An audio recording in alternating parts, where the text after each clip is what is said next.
Good morning. This is a special flight today. This is going to break, well, it's going to shatter my former long distance record for flight of, I don't know, 200, I guess it was probably 250 to 300 miles. Today we're going to Florida.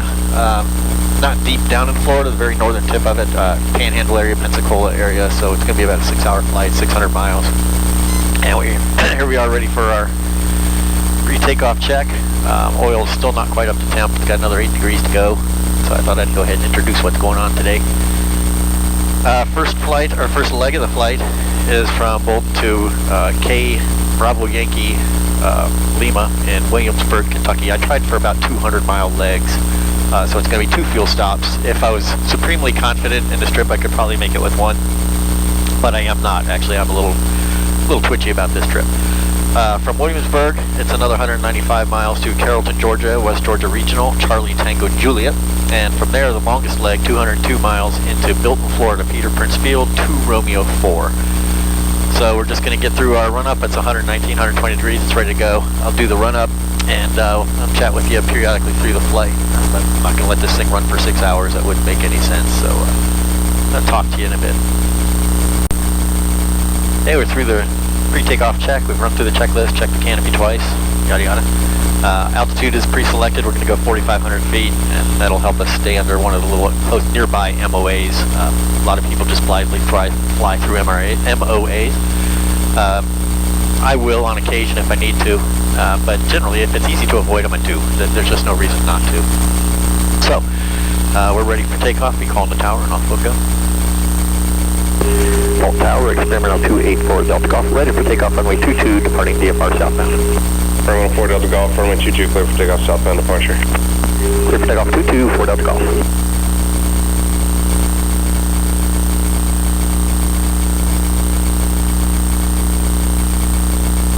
Here's a bit of a hurry, and there's nobody else out here. I wonder what's on Sunday morning TV. Okay.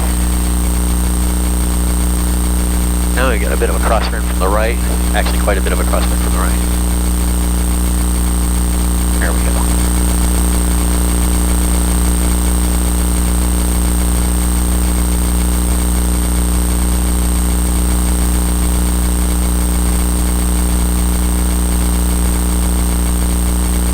Yeah, that was quite a crosswind. Look at that.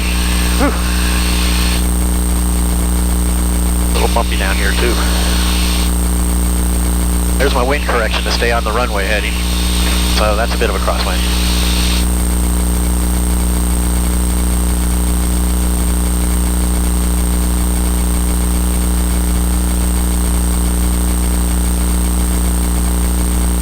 And might as well just get on nav right now.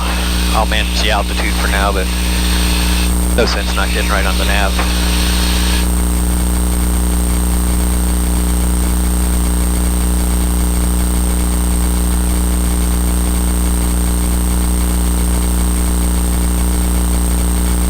Goodbye, home.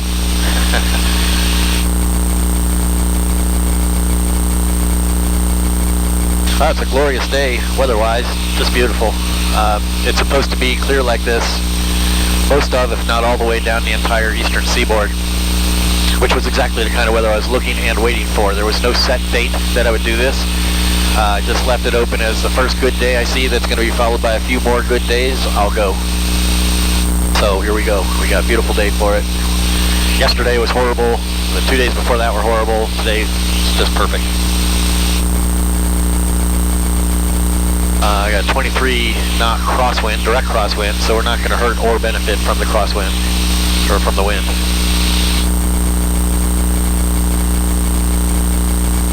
All right, that's going to be pretty routine for the next couple 100 miles, so talk to you later.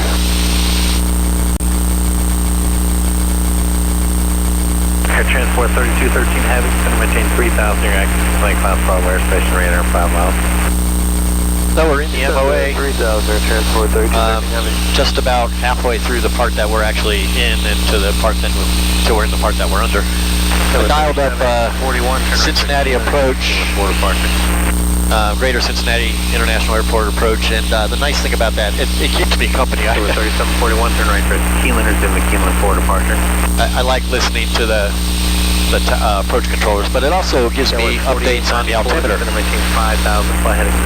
So we left Bolton at 2987, and down in Cincinnati it's 2996. So I've gone ahead and updated that. So it's a nice way to monitor the altimeter, and it's nice to have at the push of a button somebody I can talk to. You can Mayday, Mayday, Mayday on 121.5, or I could just bounce in here and I know this guy is listening and I'd be able to talk to him. And it's just nice having the voice in the headset. So that's what that's all about. He's 15 miles out on the 3784 to 1790. No, we're 10 miles from crossing the Ohio River and putting us officially in Kentucky. Our route is going to take us to the very southern edge of Kentucky, so we'll just fly completely over it. We'll stop for gas just before leaving Kentucky. So the first leg will have been the middle of Ohio down to the southern tip of Kentucky. Second leg is going to be all of Tennessee and half of Georgia, and then the third leg is Georgia on into Florida. The airport at Cincinnati is very, very busy, or at least the approach controller is. It's been non-stop chatter the whole way. But I did pick up another 100th on the barometer for the altimeter, so that's handy. I'm also listening to tower, so that's going to make it a little bit chattier, but mostly it's approach, departures and arrivals. It's glass smooth at 4,500 still, so it's been a very comfortable ride. Nothing to complain about. The visibility is tremendous from 4,500 feet, which is really only 3,500 above the ground. This is really the way to travel. Can't carry a whole lot of people, can't carry a whole lot of baggage, can't go to the bathroom, can't fly in bad weather. A lot of reasons. I haven't really ever treated an airplane like this as reliable transportation. I fly because I like to fly, not necessarily because I'm looking for any kind of efficiencies in travel, which is why I've been flying for probably way more than half my life without ever having gone 600 miles. Not a lot of people like that. Most people that are like that, most people, I believe, absent renters who probably can't afford to, do use their airplane to fly back and forth. In fact, the guy I'm going to visit, who lives down here in Florida, I was talking to him while I was down there last month about how when we're living down there, me and the wife, I've already priced out what it's going to cost me on Southwest Airlines to come back up to Ohio once a month and visit my dad. Because that involved flying into Port Columbus because you can get it nonstop, renting a car, driving 2 hours, and all that. And he says, well, why don't you just fly your airplane? And I have to admit that thought never occurred to me because I've never treated it as a means of transportation. I've thought about doing trips like this before. I've promised myself I would do long trips, but I come up against the dates that are available to me when I was working are not necessarily the dates or the days with weather that I want to fly through. Now that every day is a Saturday, and I have very few time constraints to work around, I can wait for the weather, have everything ready to go, and just wait for the weather to show up, and then just jump in the plane and go. So I think this will probably be the first of many. If we're snowbirding in Florida, we're keeping our house in Ohio, which is our current plan. I'm going to have to be able to get back and forth efficiently. You got to manage a house, you got to maintain a house, you got to visit a house. So this is really a little bit of trailblazing for me. I picked the easiest possible day very deliberately. It's the way I tend to approach things, easy first and then add complexity. So later this week when I start looking for weather to come back, I'm not going to have, I probably won't get, and probably won't want to wait for the perfect day. So I'll go back to treating it like 3 200-mile flights. That's a little lie. I tell myself it's just the same flight 3 times. It's really not, because you're covering completely different airspace and different weather conditions. But that's one way of looking at it. And what I'll do back, I'll just check the weather for the 3 200-mile flights, and if it's doable, I'll do it. If it's not, I'll just stay there and wait until it's doable. So that's the plan. So far, it's going swimmingly.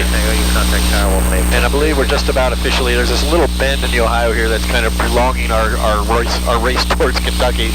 Not that that's a big giant...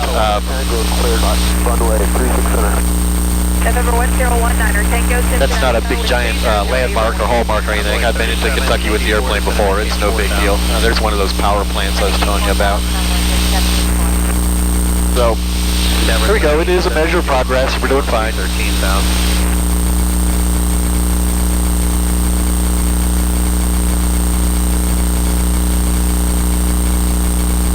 Tower 981, roger. Hold short of runway 18 center for arriving traffic.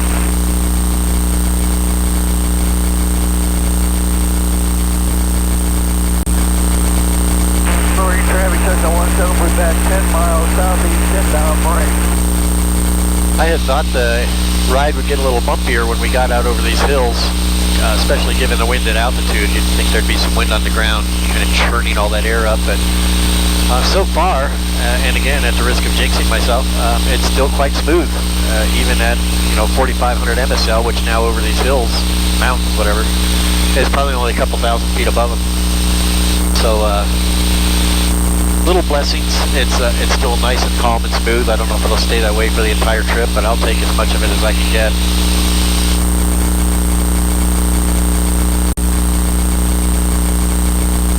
You might be wondering why I don't have my feet on the rudder pedals and got my legs up. There's a lot of air. It blows up through the back of the tail cone, oddly enough. Comes from behind the airplane, through the baggage bulkhead, under the seat, and there's a big opening here where the control strings go through. There's a lot of cold air. It's 41 degrees out there, and that cold air blows up and just makes my feet and my ankles really cold. So with the autopilot and the calm air, there's not a lot of bouncing around. There's not a lot of need for my feet to be on the rudders or rudder pedals. So I just kind of scrunch them up like this, and I'm actually using a back support cushion for the first time because these seats are somewhat hollow. The seat back cushions are hollow in the lower back area to the degree that I get a lot of back discomfort from not having the support.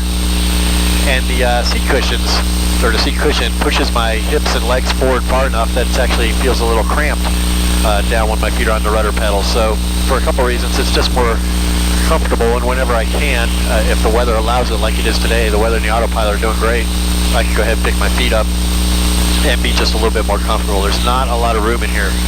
I'm a small guy, which helps a lot. From 443 runway Victor is 10 to the south, 3,000 feet, landing 26. No, Marine. Nothing to me. Okay, so anything you can do on these longish trips, and I have done a couple hour trips before, just not 3 of them back to back. It's nice when the weather is conducive for allowing me to get my legs up out of there. Now in the summer it's not as bad. When it's when the outside air temperature is 60 or 70 degrees, which it will be at altitude even in August, then it's actually kind of nice. In the winter it's absolutely hideous, but in the winter I'm typically wearing long underwear because it's cold in the airplane. So spring is just kind of a mixed bag. It's difficult to pack for. I've got a bag back there, probably weighs 50 pounds. Shorts, jeans, sweaters, t-shirts. You just got to plan for everything when you get down to Florida at this time of year. It's cold at night. It's in the 50s or 60s, and it gets up to the mid-80s, high 80s during the day, so you got to double pack everything. Fortunately, I didn't have any trouble with the overhead bin. Don't have to deal with that kind of thing. TSA line was non-existent. So there are benefits to traveling this way. This is certainly much faster and much easier than the last time I came down a month ago, which was a 1,000-mile drive, pulling a camper and getting 10 miles per gallon. This is much, much easier as long as the weather stays nice. This can get much harder very, very easily. A really hot, bumpy day would be a miserable, miserable day. This is great, but it's not always going to be like this. So you enjoy them when you can, you note them when you can, and you hope for them. So.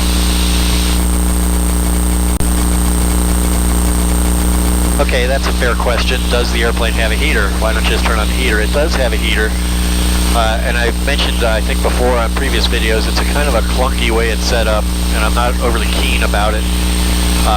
If I turn on the heater right now, it's going to open a little door in front of the radiator, and it's going to let in a tremendous amount of heat, and then I'm going to have trouble getting it closed again. And right now, I can be comfortable just by moving my feet up out of the cool air, so I'm not willing to risk turning that heater on and not being able to turn it off. My spar pin light just came on. I do know that the spar pins are in because they were in when I left, and I haven't taken the wings off in the interim. That's another little thing that keeps occurring. That's another part of the design that I'm not overly fond of, and that they have since changed. It's the way this senses the spar pins is, the spar pins are big steel pins that go in, and the spars overlap, and there's pass-through holes in each. There's 2 big pins. They have extensions on them to come in, have a little spring-loaded lever that locks into a hole so they don't vibrate out. That spring-loaded part that comes up and down has a magnet in it, and then we mounted magnets in these little side rails that you can't see on the side of the airplane. the idea that magnet would detect the magnets and say, okay, that's a closed circuit. But they're flaky. In the winter in particular, I think the pins shrink a little bit in the cold and that they don't make that good contact. I don't know what's going on today, but it's a non-issue. It's just an irritation. I'm not irritated, but it's just a thing. So what they've done on the newer kits is they just have what they should have done in the first place, a super simple micro switch that's super simple to see, touch, and fix when you need to, adjust when you need to. I'm reluctant to even touch these things. When I built this thing, and everybody had the same problem. It was just a nightmare to get them to work in the first place. So it's no big deal. It just means, hey, you know, if I'm putting on power for the first time and I haven't flown, I'll go look at them and maybe jiggle around a little bit, see if I can get those magnets to make contact. It means if it does it again, when I'm on the ground in Williamsburg after putting in gas, I can override it. It'll lock out the ignition. I won't be able to start it. I just have to hold this button and override it, which I will certainly do. Really, all this means to me is take a look at them, especially if I've had the wings off. I haven't had the wings off in a year at least, so those pins are in there and they're secure. I'll diddle with them a little bit on the ground to see if I can get the stupid light to go off, but it's nothing really to worry about, just one of those things.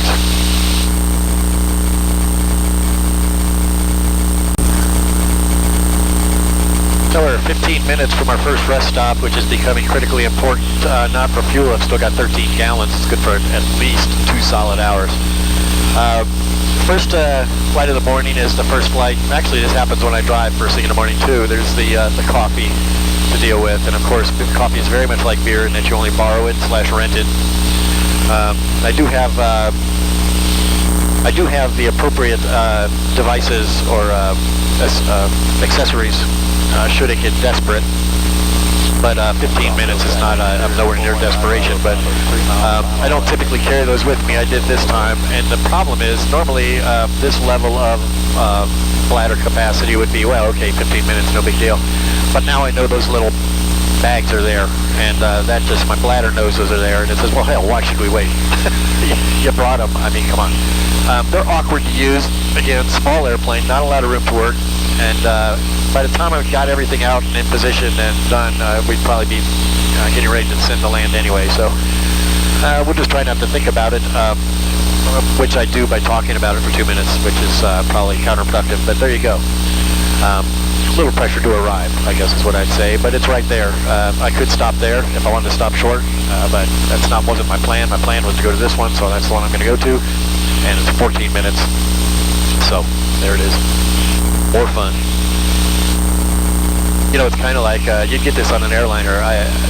My bladder is a natural born contrarian, just like I am, just want to make trouble. So you're in the airliner, you've gone 3 hours, seatbelt light comes on, we're getting ready to descend, you know it's a half-hour descent, seatbelt light comes on, that's when my bladder says, oh, by the way.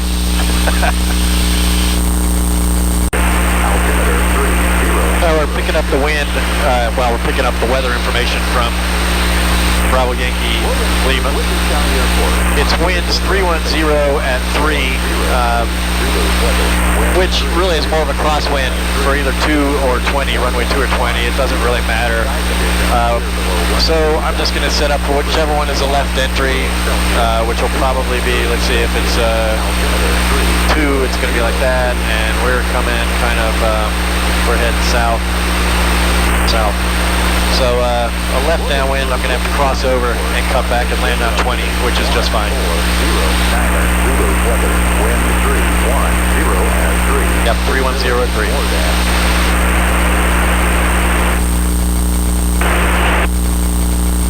There we go. Now we know.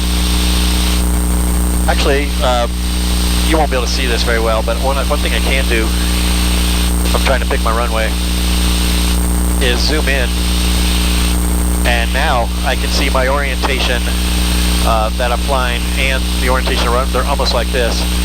And runway 02, we're coming at it really, it would be a straight in to 20 if we wanted to do that. Or I could just enter straight into a left downwind for 2. It's very much like entering Portsmouth, where I'm almost always coming from the north, and it's a north-south runway. I could do a straight in, or I could just fly the pattern, pretty much up to me. We'll see how I feel when I get there. If I hear any other traffic, maybe we may just do the straight in.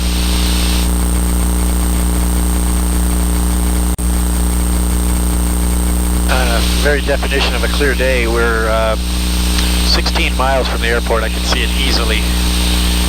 It doesn't, you would expect looking at this for it to be lined up right in front of us. It's not. It's off about 10 or 15, 20 degrees to the left. That's of course because of this. That's that wind correction that we're getting from the crosswind. So this is your ground track. That's what it would, with no wind, it would be right out in front of us, but it's not. It's off to the side, which actually works well if I do want to enter a left traffic to runway 2. It'd be pretty straightforward, and that would be more or less into the wind. 3-knot wind is not really a factor if you get right down to it. But I might as well just fly the full pattern, but enter on the downwind and make the left base and then the final to runway 2. I might as well, because it's just I'm already lined up for it. It's just going to work out really easily. So there we go. We're 13 miles out. We've got to lose about 2,200 feet is pattern altitude. We're at 4,500, so 2,300 feet. I got to lose that in 6 minutes, 500 foot per minute. That's about 4 minutes. Yeah, okay. So we'll start down here. So I've already set altitude 2,200. I'm going to go ahead and let it go to have the autopilot take us down to that. But I'm going to do it not at 500 foot per minute. More about 300 foot per minute. So we've begun our descent into Williamsburg, Whitley County Airport in Kentucky.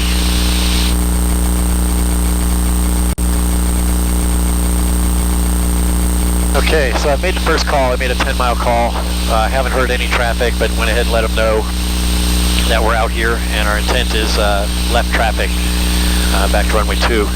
I'm going to have to go a little bit higher descent rate. The little blue arc that tells me where I'll reach pattern altitude as well. It's about a mile, or actually 5 miles beyond the airport. So go ahead. It's starting to creep back down now because I've pulled the throttle back. And I gave myself another 100 foot per minute descent on the autopilot. So that should get us into a better situation. I got a lot of tailwind is what's going on. We're getting there a lot more quickly than one would expect normally. So have to behave accordingly and plan things ahead just a wee bit more. So I've got a nice view of the airport now. Easy to see. It's 8 miles away. Now I do have to, I'm going to go back to hand flying, I guess, because while the autopilot was taking us directly to the airport, I don't really want that. I want to stay about a mile off to the west. So I'm not right on the runway when I fly my downwind. So we'll hand fly it from here. We're looking for 2,200 feet. And I'm at about 99 knots, so it's just a routine approach, really. It's amazing how much that wind is going to drop off. I've got 32 knots right now, and they say 3 on the ground, so the trees and such forth will block a lot of that.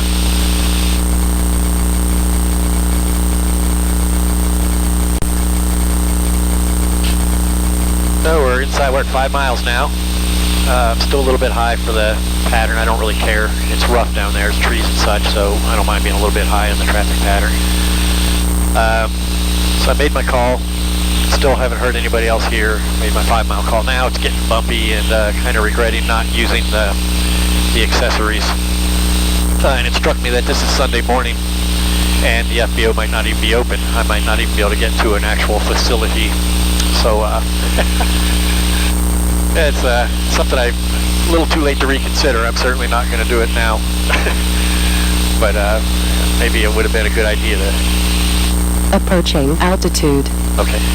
Might have been a good idea to take the chance when I had it. Because it is bumpy now, and that's really not helping. Oh.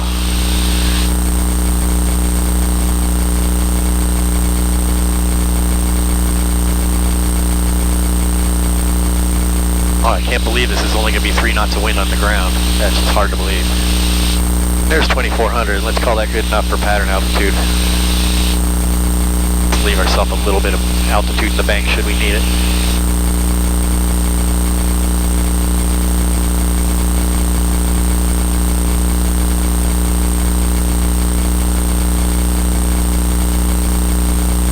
Ugh, big bump.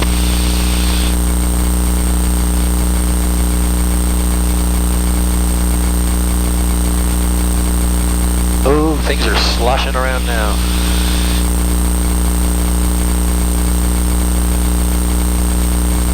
I had a plan for this back when I was flying the RV6.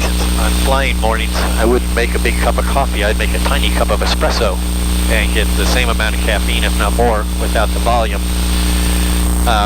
This was unpopular with the spouse because a highly caffeinated me can be somewhat frenetic, one of those, if not both. So I don't have the espresso anymore, so today was the normal load of coffee, which I don't dare do without it. I must have it or I get headaches and such forth. But yeah, boy, there was a day when I would have done this a little differently. I just lit up the old espresso machine. Williamsburg traffic, 284 Delta Golf, midfield left downwind runway 2, Williamsburg. Wow, their FBO looks like a university. Columns and a cupola and all kinds of neat stuff.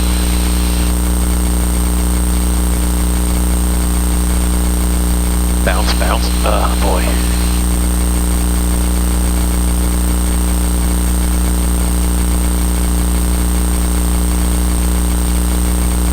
I think we've learned something here today about opportunity and missing it. Oh, this is going to be one of these West Virginia style airports where they just chop the top off of a hill. So your short final is over trees, and it's just visually daunting. Still quite bumpy. Oh boy.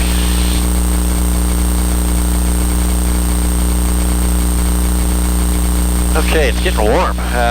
Outside air is 49 degrees now. Feels warmer.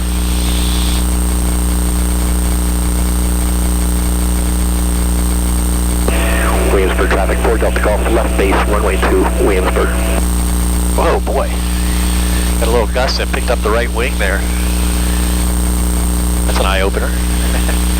Now we got plenty of runway here, way more than we need, so I'm not really aiming for the numbers here. Oh, it's gorgeous down there on short final. You can't see it, sorry. Can't grab the other camera, we're not on autopilot. We can stay well above these trees because we only need half this runway, if that.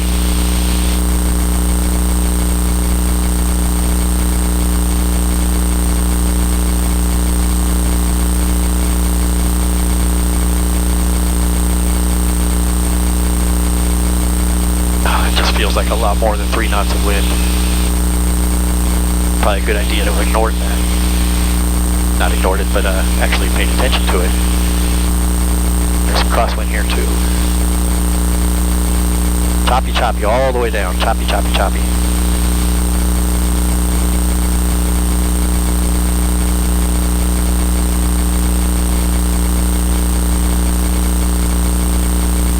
Oh, way fast. Whew. Cooking right along here.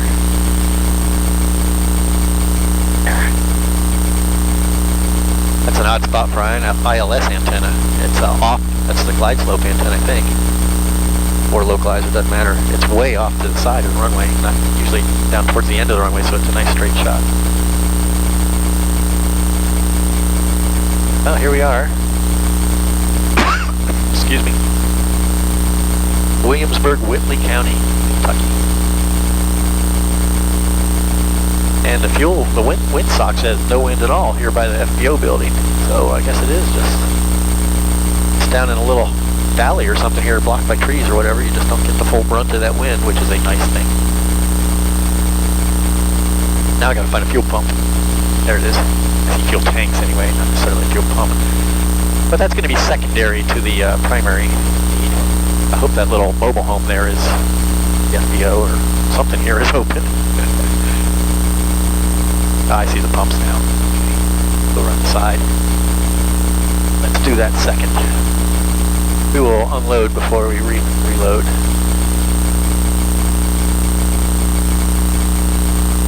I hope this building's not locked.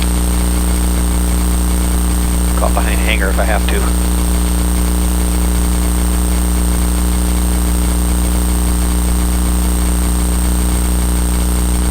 Engine speed. Yeah, I hear ya. Oh, I was in a bit of a hurry when I pulled up to this building. You may or may not know that. I was in such a hurry I didn't shut off the GoPro properly. I just pulled the power off of it and I shut the engine down, and that usually destroys the last file. So you may or may not know that I was in a bit of a bladder situation. And I think the last words I said were, I hope that building is unlocked. And it was. And so, pressure relieved. Having unloaded that vessel, I need to refill the one that carries the gasoline. So we're going to taxi on over to the tanks here and hope we can figure out these pumps. They're all different. Every airport has its own type of pumps, it seems like. But we'll get some gas into this thing and continue on. Go ahead and turn it off now, lest I forget and go through the whole botching another file thing. So next we talk, hopefully we'll have fuel in the tank and be on the runway for takeoff. No, we're all fueled up, full tanks. Tell the computer that because it can't sense the top 5 gallons. And we're getting strapped back, buckled back in here. Wrapped in, was able to get the fuel pump to work just fine. Gas is cheap, $3.59 a gallon. I've been running Mo gas for so many years. I assume the price had come down of Av gas as it did with Mo gas, but of course it'll never get down to the same level. But when last time I bought Av gas, it was like $5.85 a gallon. Here it's $3.59 a gallon. So flying's getting cheaper for everybody. This is a good thing. All right, so we need to put in our next leg, which is Charlie Tango Juliet. That's going to be a direct to map, direct to, and now get out of there. Charlie starts with C. Tango starts with T. And Juliet, there we go. And direct to 195 nautical miles. And it's a pretty straight shot. Because it's direct to, that's kind of a tautology, straight shot to direct to. Okay. Alright, I'm just mumbling to myself. Okay. We are all set. I did not need to override the spar pin warning as it was sitting here in the sun and apparently warmed up enough to convince itself that it was still extant and in correct position. In the correct position, not in the incorrect position. I must speak more clearly. We'll depart on runway 2 just like we landed, because there is actually, once you get off the ground, 10 or 15 feet I imagine, quite a bit of wind. So while it looks like a very light wind here, it's not once you duck up out of it. So I'd rather not get a kind of a wind shear thing where just after liftoff I suddenly have a huge tailwind and no lift. So we'll go down, take off the way we landed and circle back 180 degrees, get back on course. It's no big deal. Loaded it all the way up, 20 pounds or 20 gallons of gas. Won't need all of that. I think I burned, well, I know I burned because it said on the gas gauge. Took 7.4 gallons to get down here from Columbus. And we're doing the equal range. Winds may change, that may influence it to some degree, but we're doing the same number of miles down into Georgia, so that should be another 7.5 gallons. We hold 20. Need a reserve of half an hour, which is about 2.5, 3. So really, this could be done in one fuel stop. And if I ever get this down to a routine, and the problem is, I plan up days in advance, and the wind is the day you fly. You don't know what the wind is going to be. So it doesn't hurt to have 2 plans in place and just pick one. If I'm doing this route over and over again, I'll obviously have gained some experience, and I'll have the background I need to decide whether it's a 1 or a 2 fuel stops. Now, if it's going to be in the morning, we've had a discussion regarding espresso and caffeine and coffee and volume of fluid, and it's clearly 198 miles wasn't great for the first leg. That was 195 miles. What was it? 193 miles for the first leg. Had us in something of a high-pressure situation with regards to getting into the FBO building and finding a restroom. It was a very nice FBO building. It was unlocked, which is wonderful. There was some guy sleeping in the pilot's lounge. It's probably the employee that's supposed to be out there welcoming me and greeting me and all that, but who cares? I just wanted to know where the bathroom was. It's easy to find. It's nice and clean. So not like a truck stop, in other words. So all in all, this is the way to travel. I'll try it on a hot, bumpy day someday, I'm sure, and think, well, I don't know, I'd rather be driving, although I really can't see that. I mean, where we want to live is going to be a little further down than the Panhandle area where we're going today, so it's a 7.5 hour flight, but it's easily 14. If I go straight through, and if I do it in my Roadster, it's almost a 15-hour drive. So obviously the time savings is there. Comfort, I can't say. I mean, the Roadster's a nice car to drive on the highway, handles well. Not overly comfortable. I have the same back support issues in that car that I have in the plane, and I'm using the exact same cushion as it turns out. So it's an easy car to drive. It cruises easily, has plenty of power, it steers well, it's nice and firm, but there's traffic, and it's not always a relaxing drive. It's very hectic on those highways, and even if the traffic is moving, which is no guarantee, it can be quite hectic. So that's a bridge I'll burn when I get to it. Alright, here we are out of runway 2. We're just pretty much gonna take off. Quick mag check. Still the same as when we left. Everything's working fine. Not that I can do anything about it from here anyway. This reminds me an awful lot of runway 36 at Portsmouth, the way it just drops away like this on the departure end of 36. Very reminds me a lot of Portsmouth all the way around. Okay, here we go. We're still at Williamsburg, Whitley County. We got our ailerons. I got the fuel cap on. I left the fuel cap once. I hope never to do that again. I'm very sure I have the fuel cap on because I'm very studious about that now. Everything else is as it was. We're on the right frequency. Not that anybody's talking or listening. So really I'm just taking a minute to settle in here and we're going to go. Williamsburg traffic, experimental 284 Delta Golf departing runway 2, Williamsburg. Not pleased with the way my radio sounds in my headset. I don't know if it sounds like that to you. Been struggling with these headset jacks since the day I built this thing. Okay, now if I remember from short final, and I do, there was a very strong left crosswind, so we're going to plan ahead for that. Once I lift above these trees, I'm likely to feel it. It's a nice runway. That nose is up already. Wow, there's a lot of wind.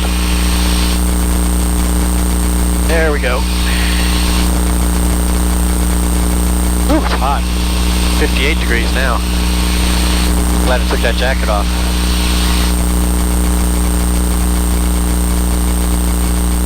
And the sleeping employee will never even know we were here. I assume he's an employee because there's no other airplanes here, so it's not like somebody just came in and spent the night in their plane, you know, the weather got bad or whatever. But it's not a big deal.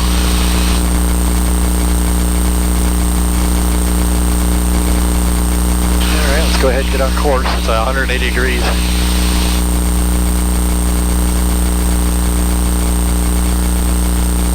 Nice and hilly down here. I like the look of this kind of land when I'm down on it.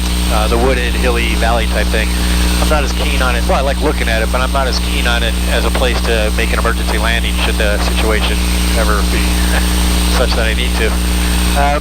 So the hills are getting even bigger now. We're getting into Tennessee, and we'll be in what are called the Smoky Mountains.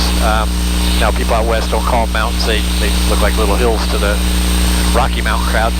But they're high enough that we're going to have to climb to 8,500 to get over them. No big deal. Plane will do it easily. It's just take a little while to get there. It's smoother up there too, smoother and cooler. So a lot of reasons to do it.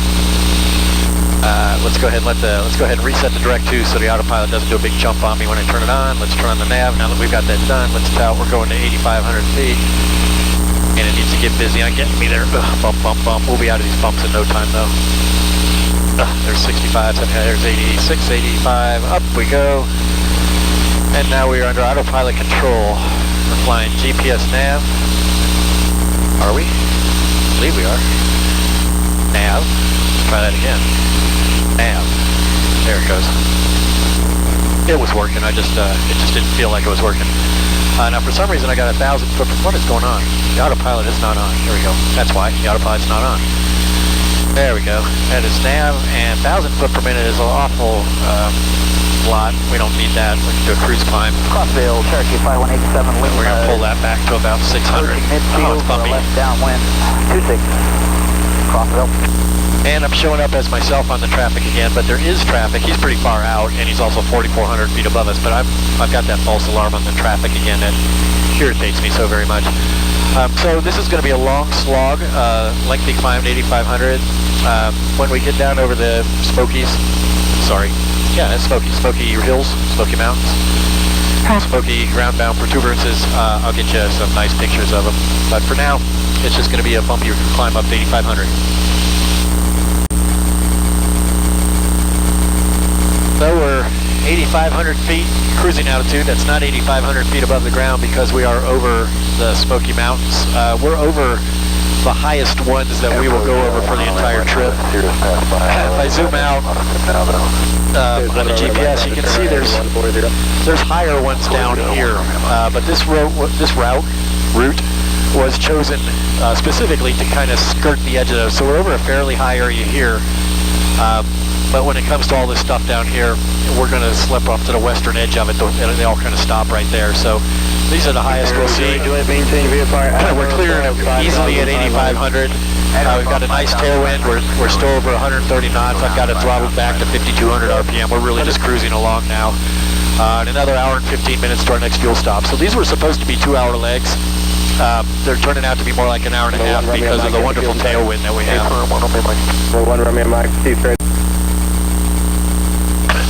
Never too early to figure out how we're going to land. So, West Georgia Regional has one runway, and it's 17 and 35, and their winds are 360 and 7, so 35 is the obvious runway. And we're set up actually quite well. We'll cross over the runway at midfield or even before we get to the airport to put us on the correct side of the runway for a left downwind to runway 35, and so that's what we're going to do. That'll be a piece of cake. Altimeter is 3010, and when we left Columbus was 299.4, so we're getting into some high pressure the further down here we get, which means nicer weather for a while. So moving right along, getting just tremendous airspeed, 132 knots. I mean, it's been as high as 148. So we'll probably average about 135 knots, which is a really good airspeed for a small plane like this. It'll get us there probably, shave about a half hour total off the total flight, but even at the standard 100 knots and 600 miles, a 6-hour flight is so much easier than anything I've done before to get to Florida that it's just icing on the cake if it's a little bit faster than that. We'll pay for it on the way back, I'm sure. But what can you do? We enjoy it while we can. Looks like we're just about to the southern part of Tennessee. There's a border here. That'll be the top of Georgia.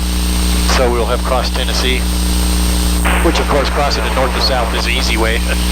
East to west, much harder. Less than an hour to our second fuel stop. Doing well. Still nice and smooth at 8,500. It's 41 degrees outside, so the temperature's just fine. We're doing fine.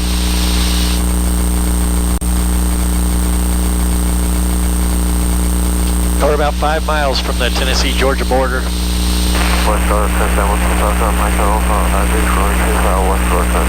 And Georgia will be in for very little time because we're going to cut right across the top northwest corner of it. So we'll spend actually quite a bit more time over Alabama than we do in Georgia flying time. We will be landing just before we get out of Georgia for our second fuel stop. So clock time, we'll spend a little bit of time in Georgia. It might even stop for some lunch. I'm getting a little hungry. But as far as air time, Georgia's slightly, it's probably less even than Tennessee was. But here we are at the border. It's another landmark, another stage point.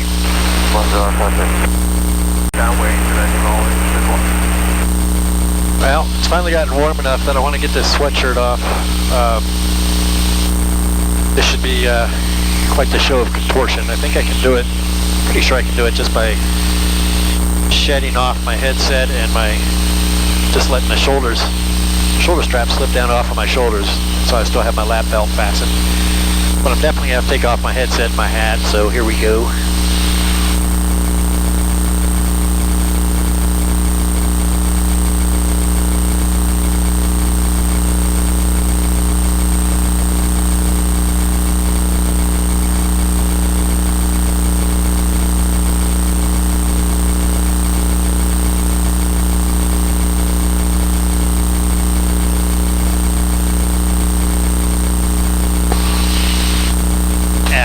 Go.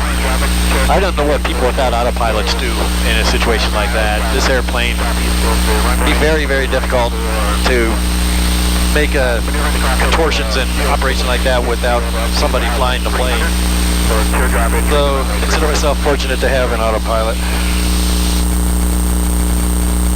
And we're all snug back down again. There we go. 27 minutes until West Georgia Regional. And that's 61 miles, 26 minutes. It's counting down fast. We're up to 137 knots again. We're still getting terrific help from the wind. So I think we're on the back end of a low, and we're down in that. Lows come across, circling like that, and if the low has gone past us west to east, we're in that where the air is now a tailwind, taking off right in front of the low, like you're trying to beat the traffic and get back, or beat the weather and get back. In front of the low, that would help you out pretty well too if you catch it soon enough. What you don't want to do is, you know, you wait for that low to go through, and then you're trying to go south to north against the north to south wind. So the trick is, if you see the weather come and go, because if you wait till the day after, it's going to take you a long, long time, probably be quite a bumpy flight. These are theories of mine based on what I remember of meteorology, which is very, very little. But I do remember lows, a low pressure area will have a counterclockwise air pattern, wind direction around it. So, another 26 minutes and we'll be down on the ground in Georgia. We'll fuel up again, and then it's on to the final leg.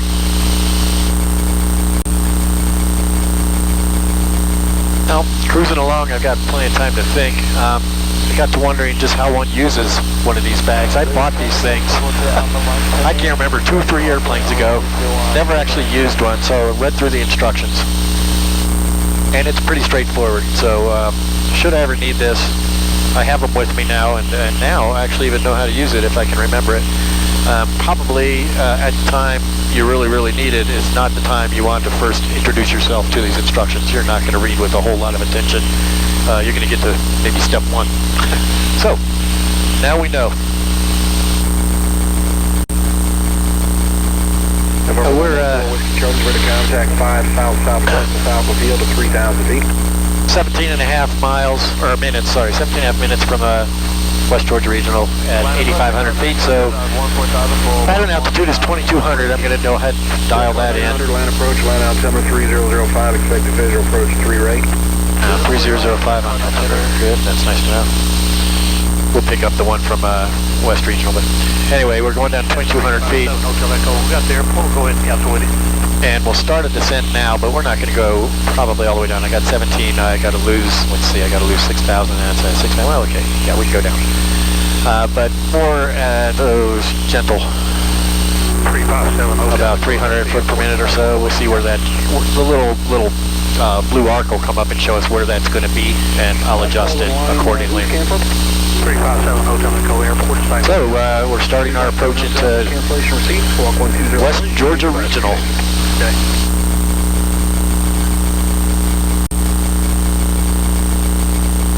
I leveled off our descent. We're not down to 2,200. We stopped at 4,500 because we were going to be down a little too far from the airport. Even at 4,500, it's bumpy now. Down at 2,200, it's only going to be worse.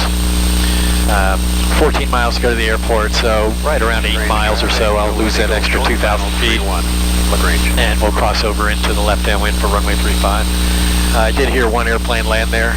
Everybody else seems to be at a place called LaGrange, so I don't think traffic's going to be a big issue, which argues against there being a restaurant, but you know, all I need is really a vending machine. And I've got the airport in sight, so that's handy. Downwind 45 for 31 LaGrange. Descending through 2,300. So, 6.5 minutes to go. They're going to be 6.5 bumpy minutes, and they're going to be boring for you. So I'm going to put you on the. I'll wake you up here just when we're entering the pattern. And some traffic just popped up. He was one of these soft talkers, and he's probably flying a Learjet or something, so he doesn't need to talk very loud like us in piston airplanes do. So I didn't catch, all I caught was West Georgia, and a little bit of mumbling about being about 10 miles away, so are we. So he's not showing on my traffic thingy, Bobby here. I'm just going to have to watch and listen for him, but hopefully he is in a jet, so he'll be a lot faster. He'll be done by the time we get there. We still have 9 miles and 4.5 minutes to go.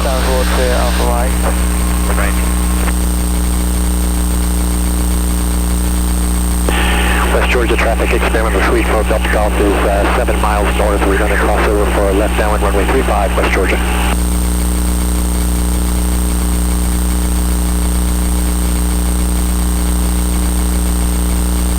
And he didn't chirp up. Traffic, Cherokee 2840 Tango, turning. Hoping he'd chirp up when he heard us. We're touching up. Still no sign of him anywhere. Range traffic, Warrior 44139, returning base for runway 31, right? Everything's going on at LaGrange. Glad we're not going there.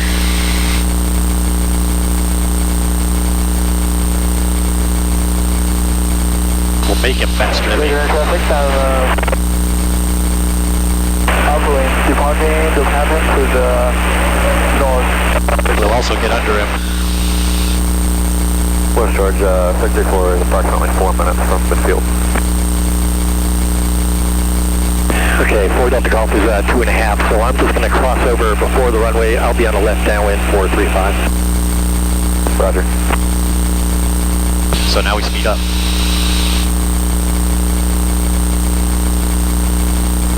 Approaching altitude.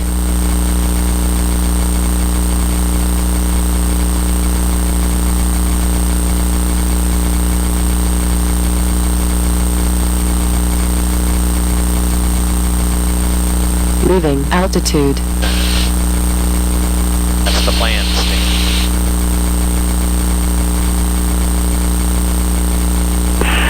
West Georgia traffic, 284 Delta Golf is left downwind runway 35, West Georgia. Today's traffic at Avenue 443 Alpha Mike 3,000 north to west of the field at 3,000 climbing to 4,000 and heading into northeast long-range traffic. Okay, flaps down. There's our pre-landing checklist. Easy as can be. Look for where the fuel is. I see it. We'll park right next to that little blue and white airplane. I guess there's pumps. I can't tell if there's pumps or a truck, but we'll stop and look.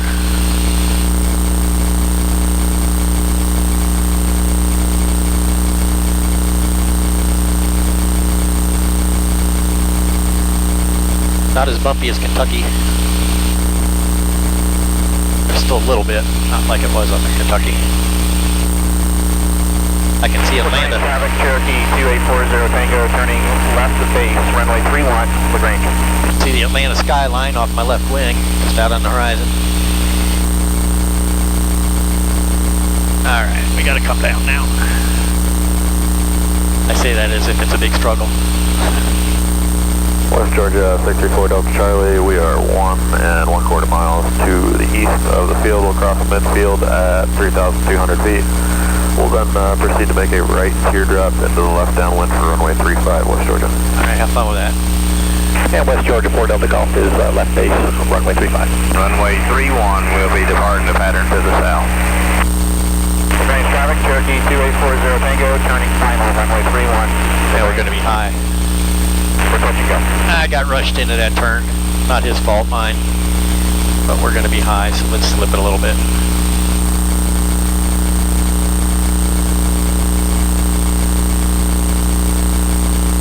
This didn't work at Urbana. Better work here. Yeah, it's coming down like a brick now. We're doing good. Quite bumpy. There we go. We're on the glide slope. That worked well.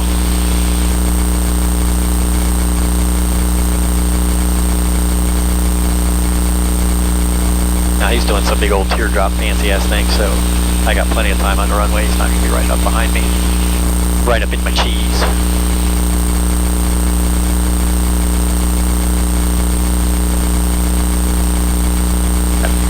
Convert into landing mode here. Gust, gust, gust. Goodness. I zigzag down the runway when it's like this. So gusty. Out of the way, bird. Okay. There's a shell sign, so there's the gas. I just gotta figure out if it's a truck or a pump. Looks like they have trucks. Okay, I will just go in and talk to them. Goof for a break anyway.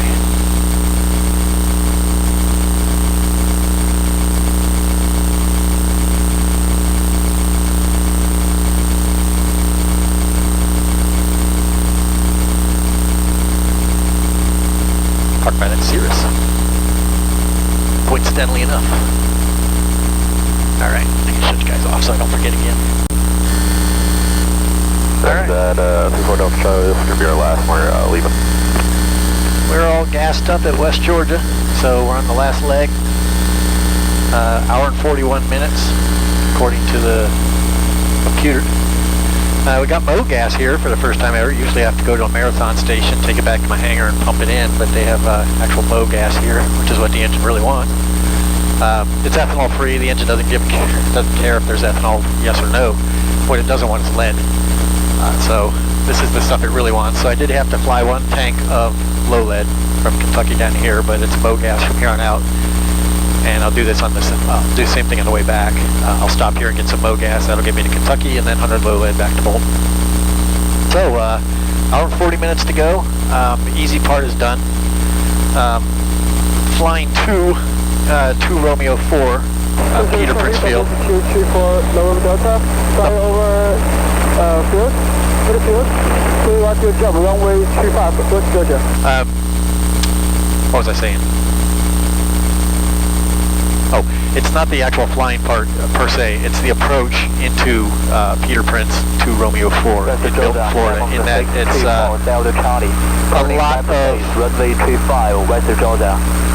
a lot of controlled airspace. We have to be down below the Class C around Naval Air Station. There's a restricted area off to the east. The wind is from the north, which is good. It's actually easier landing on 1-8 there. If the wind is coming from the south, is a lot more convoluted because you just got this tiny little notch in the Class C that you have to stay in. West Georgia 634 Delta Charlie is turning final runway 35 West Georgia. We, on the other hand, will just fly down. We'll stay below the outer ring of the Class C until we're south of the airport. Then we could just do kind of a straight into 3-6 if it's not too busy. If it is busy, we'll just fly an overhead pattern, and it'll just be much easier in 1-8. So got kind of lucky there. That's the only real tricky part, is watching out for all that weird airspace down there. It's very, very crowded with military areas. We went through an MOA this morning. We'll go through another one there, and then the restricted areas and all that stuff. So it's a little bit trickier than what I'm used to, but I've looked at it on the charts, and should be able to handle it quite readily. But first we need to get there. We're going to take off out of West Georgia. Probably only climbed to about 6,500. It has gotten hot. Well, it says 67 degrees, but I'm sitting in a greenhouse. So it feels hot. It'll cool off when we get back up there. And we got a plane landing after him. Boy, he's just poking along. He's got a lot of that wind. He's really bumping around that same wind we did. Once he's out of the way, we'll be out of here. Quick mag check.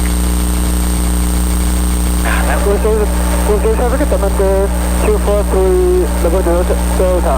no idea what you're saying. Do like your job, runway 35, West Georgia. Okay. It involved a runway, that's all I know. Alright, we're going to sit here a second, and because I got to fix my headset, I got it under my seat belt.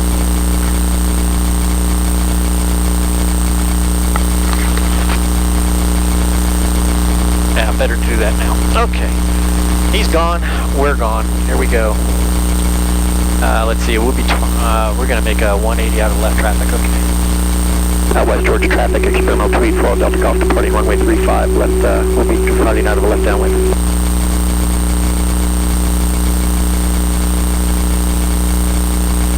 I don't know where that we comes from. I don't have 300. West Georgia 64 Delta Charlie's on the upland. We're going to continue out straight, climbing 3,500, then we'll make a turn to the south.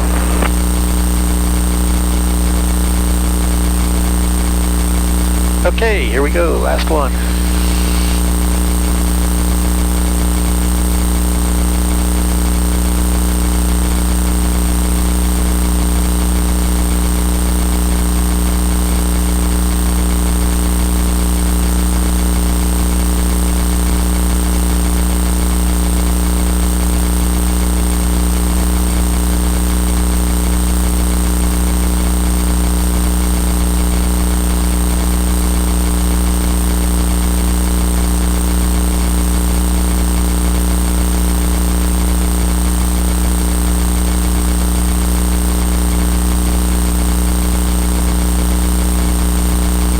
So we're going to turn ahead of this guy. He's going to also depart from the south, but he's flying an extended upwind, and we don't really need to.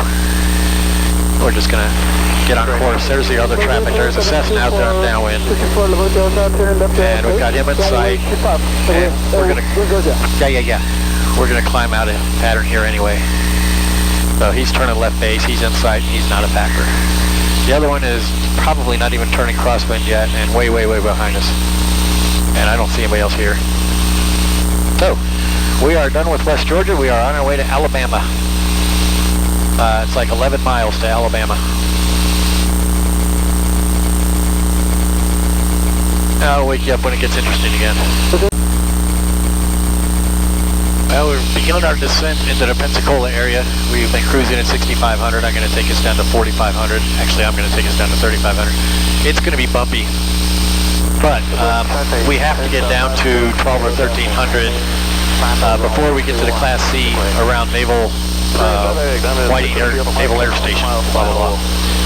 So might as well get it down a little bit and not have to circle around trying to get down to 12 or 1,300 when we get there. I'll just take it down to something 3,500 or so, where, like I said, it's probably going to be bumpy. But we haven't got that much longer to go. We have 20 minutes to go. Well, 20 minutes until the Class C, 32 until we land. So another 12 minutes of stooging around underneath the shelf of the Class C. But 20 minutes until I need to be down. It doesn't take 20 minutes to go down 5,000 feet. But no sense leaving it up last minute.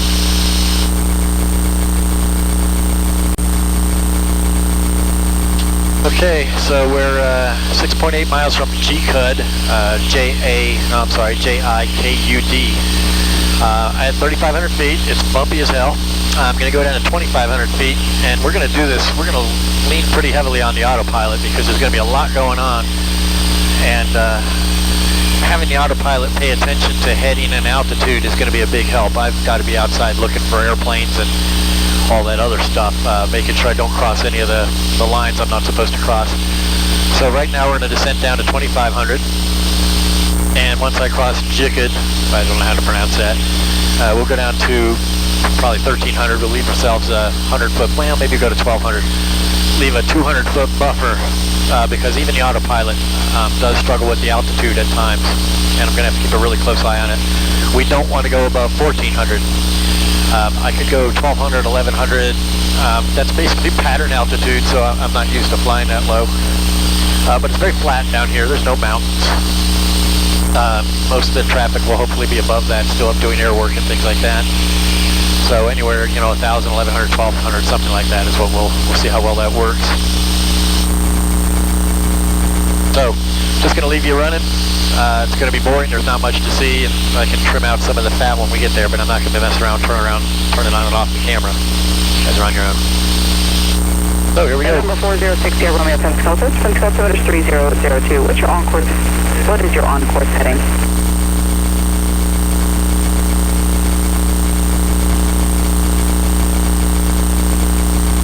Wait, what's your on-course for Hotel Kilo Alpha?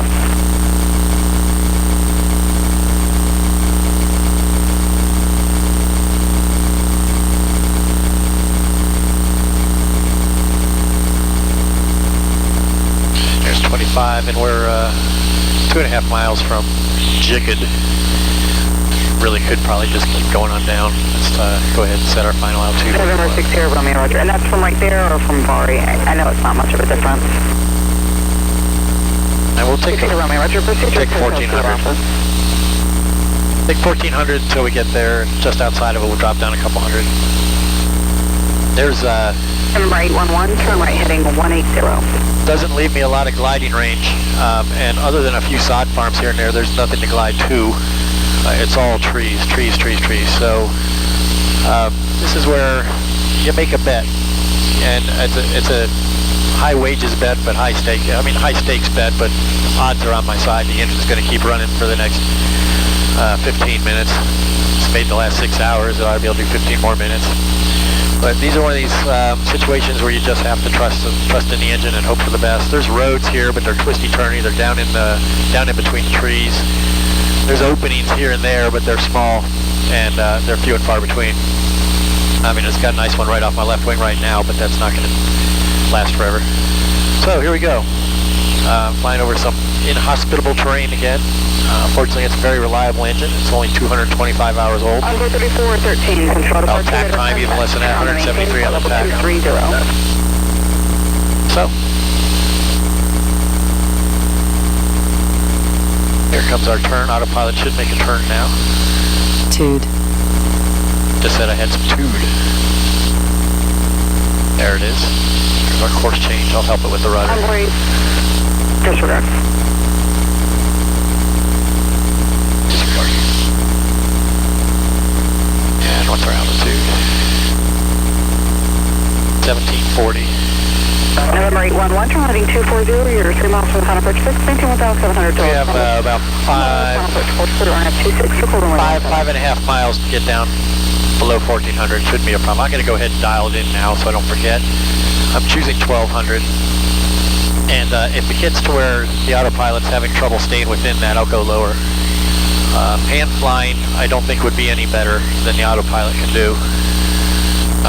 I may have to help it out now and then. When you see trim slip, that means it's trying to trim away some up or down forces that it just doesn't have enough authority to do so. Slip means the servos are not actually doing it, they're slipping. So all I need to do is watch for the slip condition and help the autopilot when it encounters it. Envoy 3413, turn right heading 320, send approach for 1.8. And I'm done monitoring an approach. I'm not using approach, I was just listening to it. So I'll turn that off because it's just going to be a distraction. So now we're on the frequency for Milton. We're going to go, Milton's right here, it's diagonal to us. Well, it's actually way up here. We're going to go down and to the right and then come straight back up to 36. We're going to fit right through a little slot right there. That's maybe, judging by the mileage gauge, it's a 2-mile slot, so I mean I should be able to fit through that easily enough. The airport's a different situation. There's only a mile around the airport that you're allowed in, so we will have to keep it in tight. A mile is not much. It sounds like a lot when you're walking or climbing a hill or whatever, but it's really not much. There's that down condition. It wants to go down, but it can't, so I'm helping it. Actually, it should have leveled at 1,200 feet, so I'm not overly impressed with it wanting to go down. And it's hot now. 76 degrees outside air temperature. In here, it's more. I'm in the sun. So our 34 degrees of the morning is gone. We're hot now. It's bumpy. There's a lot of stress to kind of watching all this stuff. I'm just talking to myself now. You guys don't have to listen. Just kind of cheerleading myself. Altitude's doing pretty good. It is bumpy as hell though. I've had worse. I'm not banging my head against the canopy, but it's not pleasant. And it feels really hot. Now some of that is because I'm not acclimated to the summer weather yet. And some of it is I'm sitting in the sun. But slow down a little bit to keep it being quite as choppy. Alright. So 20 miles to go, 11 minutes. It all comes down to this. First and goal on the 9-yard line. Ooh, there was some chop. Wow. Got thrown against the belts there. Oh, that was a big bump. That one hit me right in the kidneys. How much fun is this? So we're holding 1260, so we're 60 feet. Autopilot's got a 60 feet above where we want to be. So clearly leaving a cushion on top of 200 feet was a good idea. There's another big air base over there. Okay, those are the two big air bases, and then just south of those will be Milton. So I kind of have an idea where we are in relation. Boy, my friend Jan. I mean, this is his flying environment. Every day he flies, he lives under all this. It must be miserable. A lot of traffic and very crowded airspace and very cramped airspace. Really watch where you're going. These help a lot. This helps a tremendous amount. Without this would be nearly impossible to figure out on a sectional chart. You'd be just asking for trouble. So these make a big difference. I mean, all I really have to do is drive the little airplane through the purple lines.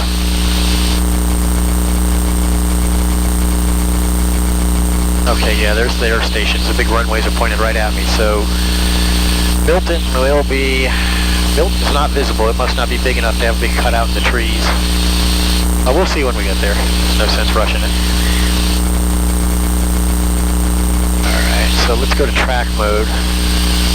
Reluctant to make any changes right now, but we're going to have to go to track mode. Track. Still consistently 40 feet high on the altitude. I don't know what's up with the autopilot. Just can't keep up with the changes more than like I probably couldn't either. Alright, so we're inside an MOA. We're aware of that. We're 200 feet below the Class C. We're aware of that. And 4 minutes from another MOA, and we don't care about that. What we want is that underneath arrow. When it says when that arrow flips down and I'm above, or I'm 100 feet into the Class C, then I'm in trouble.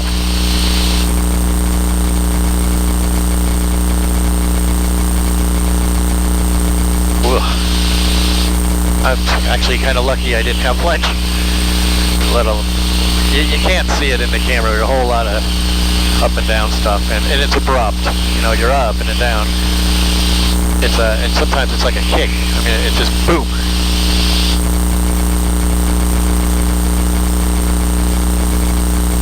I can see the coast. That's neat.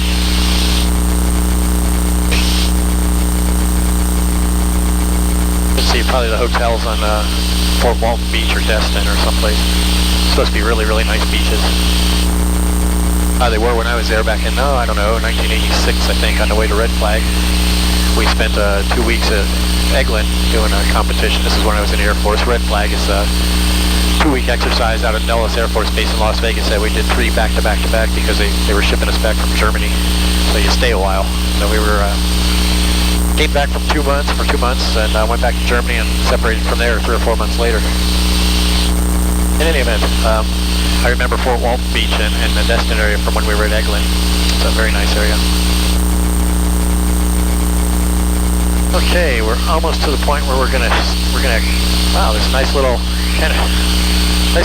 strip of green grass and no trees. That looks like it's exactly the line I want to follow between the Class C airspace. It probably isn't, but if it was, it would be a very nice little way of doing it without having to trust this stuff. Not that I don't trust this. I don't want to get into all that. I'm also going to go ahead and go straight to Milton at this point instead of that waypoint, and that'll help me figure my distances and the like. Now I got to remember to use track to turn and not just turn the stick. And we are how many miles away? 3.5 miles away, so we're kind of close. I still really can't really see it. Well, I don't have any idea what it looks like, so I don't have a hope in hell of seeing it. Let's take our track, see where we are. I think I can get through the slot. I can feel the heat. I'm going to have to fix the heater. Unless that's just outside air, I don't know. It's just hot, that's all I know. Track on over now. And we'll go on down south a few miles so I can just call an extended straight into 36.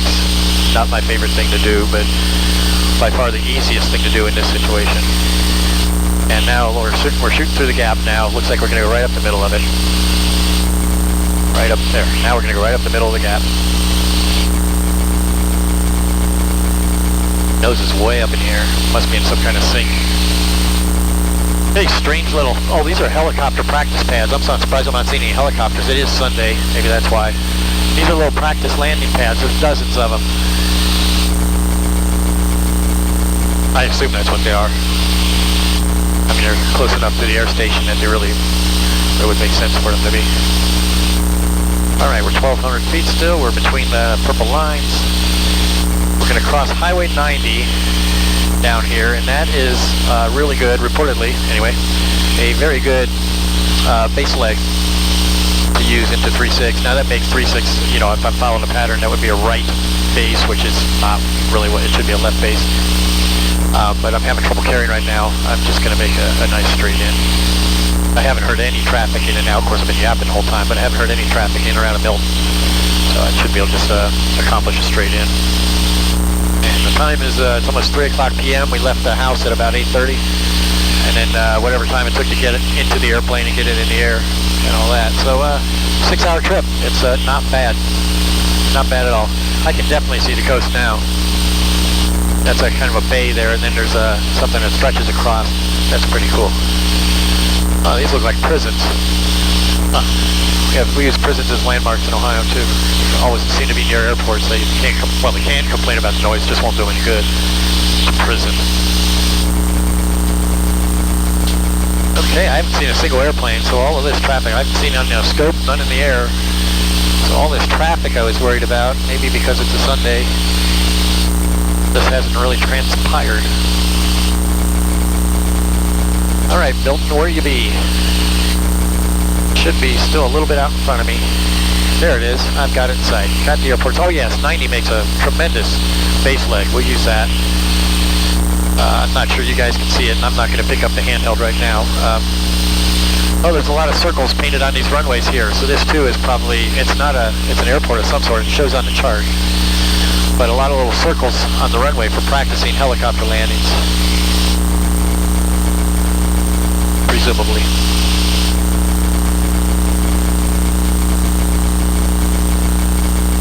So I'm still legal, still 1400. Well, 1180, a little bit less than 1200.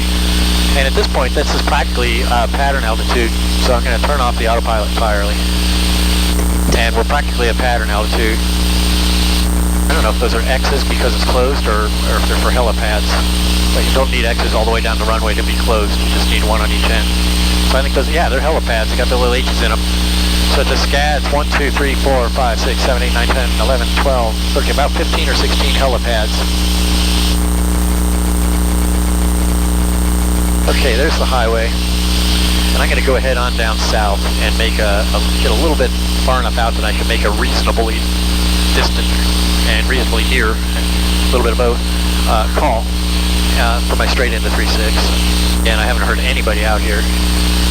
I haven't seen anybody. So I think I got the place to myself. And you might be able to, I can't tell with the GoPro, I can never tell what you guys can see. You might be able to see that water there. That's a bay, I suppose. I don't know what bay or whatever, but we're almost to the Gulf. 1,000 feet, that's good. Not too worried about the bouncing up into the Class C anymore.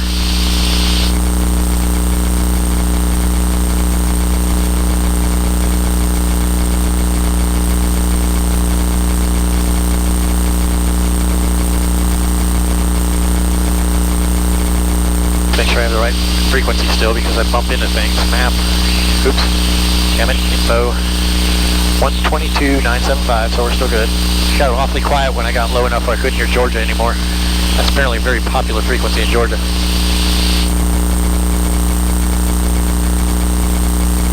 Looks like the wind has shifted. It's actually from behind. It's blowing from the south, but it's not strong. So we're still going to go ahead and land on 36. That was the report I got from the Naval Air Station, and they're like 5 more miles away, so, you know, they got to be close to right. In the airport, automated in 53, wind 260 at 5, altimeter 3000, density altitude 1,000. Alright, that's fine. I don't remember asking, though. I'm not sure why anybody's telling me that. I'm on 2290. They must have just transmitted on the Unicom. That's interesting. Head Milton traffic, experimental 284 Delta Golf, 2 mile final runway 36, Milton. Peter France, departed, wait.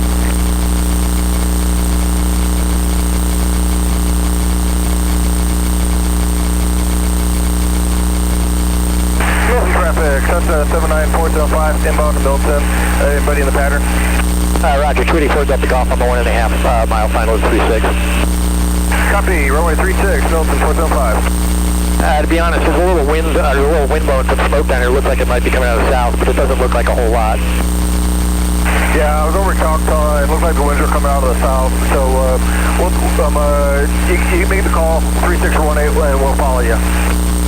Alright, I'm short final 36 now, so probably not much of a factor to you anyway.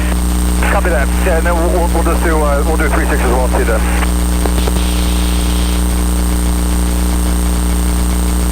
There's a bonfire to the south of the runway, just let you guys know. Yeah, 475 has a bonfire in sight, and looks like right now the winds are sort of going up and straight down, and look in the water. It's hard to tell which way the winds are coming from, but it looks like almost like runway 36 is favoring right now.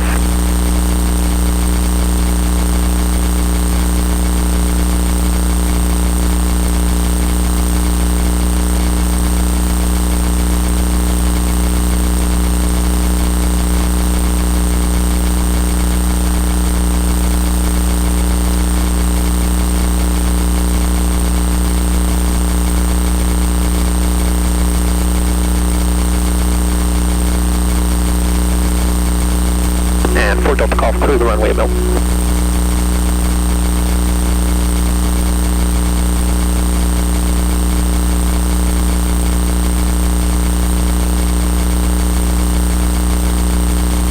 There it is, folks. Bill. Man, is it hot. As you come to Florida expecting it to be hot, you shouldn't be surprised when it's hot. Okay, here we are. It's a new record, 600 some miles. Thanks for riding along. Hope you enjoyed it.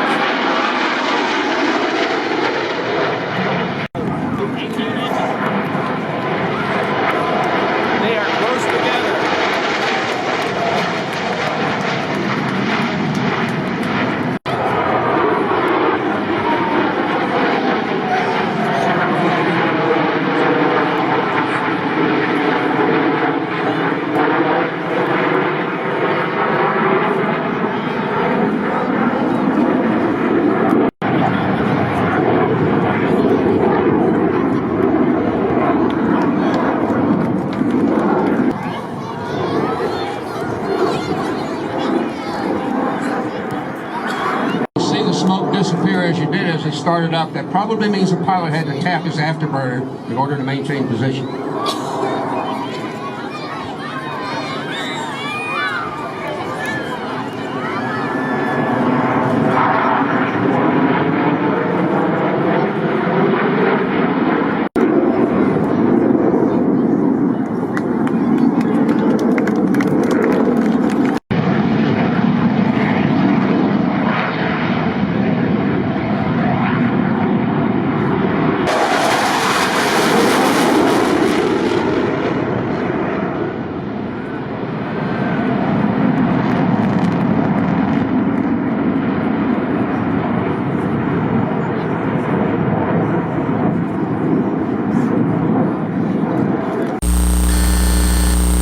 So we're taxiing out from departure, or taxiing out for departure from Florida to Ohio.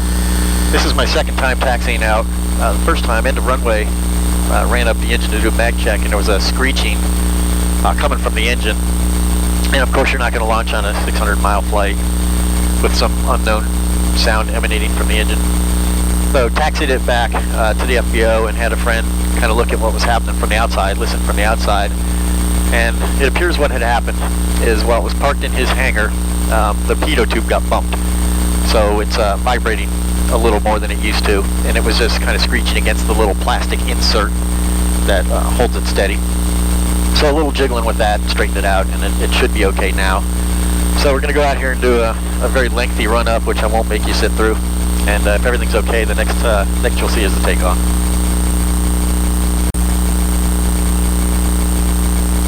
Approaching altitude.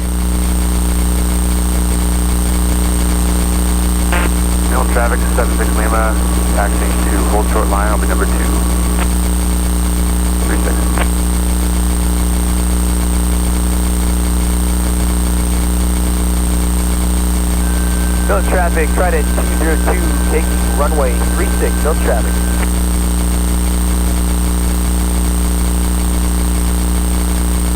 We're still in that situation where we really have to watch our altitude because of that 1,400-foot ceiling. And of course, I'm going to have to fly through that same little corridor that I did on the way down. But having done it once before, Traffic, 76 Lima, not particularly frightening. up on 36. A lot of traffic out of Milton today. They're lined up 3 or 4 deep down there. I'm not used to that. It used to be like that in Ohio on a day like this. It's not anymore. So many people have given up flying for one reason or another. So it's nice to see the traffic. Somewhere, anyway. Okay, now we're pointed at the little corridor. Traffic, try to 222, turning left crosswind, runway 36, no traffic. No traffic, 76 Lima, on the roll, 36.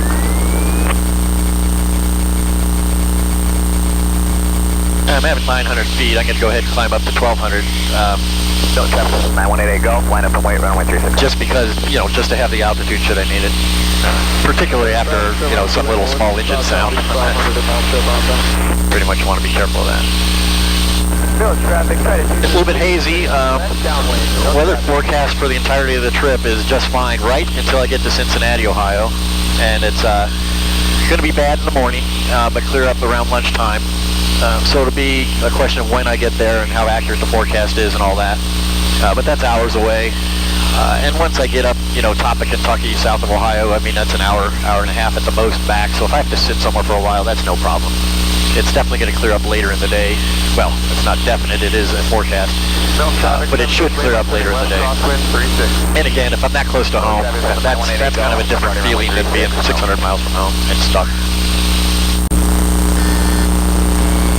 Oh, we're finally up to our cruising altitude of 5,500 feet, heading north-northeast, and it's still hazy, but it's not likely to get less hazy just because I went higher.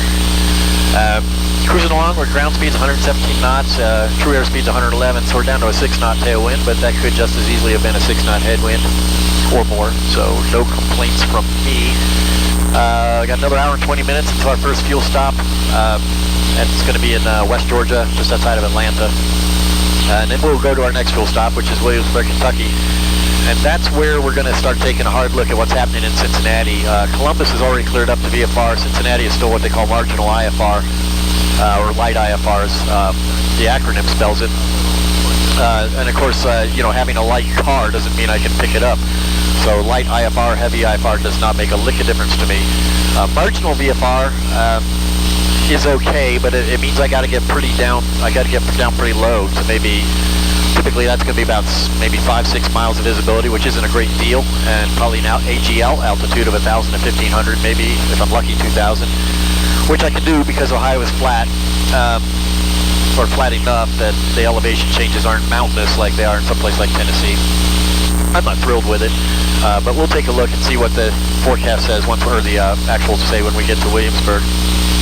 For now, it's smooth. It's another great day to fly. Comfortable as can be, except for one little thing. I have I guess something of a maintenance problem with my cabin heat. I reached my hand under the panel here, and there's a lot of heat coming out. And the way the heat works on an RV-12 is the engine itself is a mix between air-cooled and liquid-cooled. And I believe that the sides of the cylinders are air-cooled, the cylinder heads are liquid-cooled. So it has a radiator, and the way the heat works is you pull this knob and it just removes, it opens a little door from the radiator that lets some of that heat come in through the airplane here.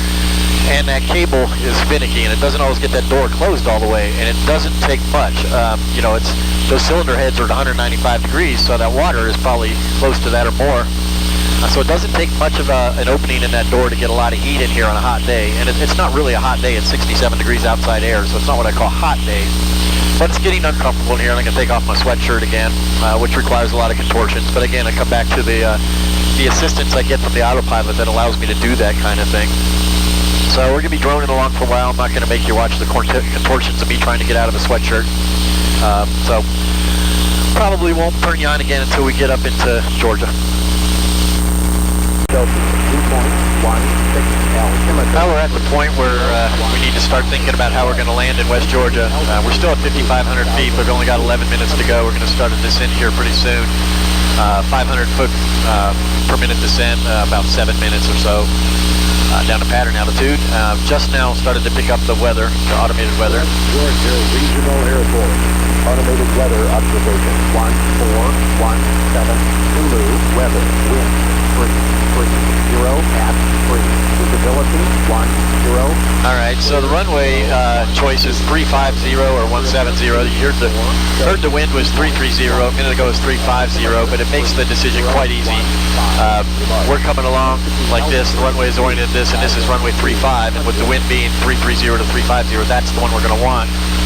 So what I'm likely to do is, what I could do is aim at this 5-mile extension that the Dynan 15 version 15 gives me. I could give a direct to that and just fly along straight in. What I'd prefer to do is get a little closer and fly, if not a full pattern, if there's nobody else there, I'll enter on at least a left downwind because I'm not a big fan of the long straight in unless there's a compelling reason to do it. And in this case, there really isn't. It's just as easy for me to set up for a left base to 3.5. So that's what we'll be doing. Going to start our descent in about 2 minutes. I'll let the autopilot do it.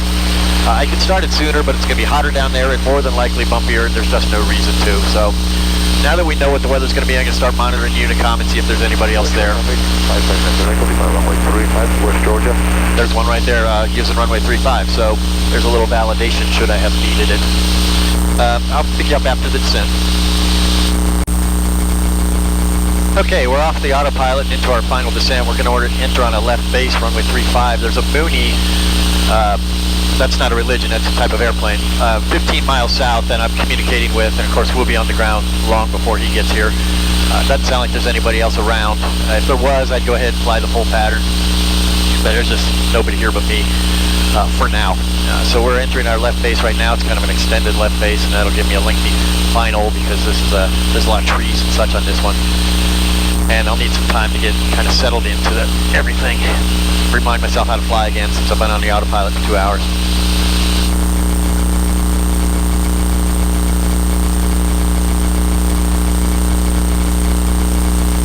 West Georgia traffic for that golf, left base 35.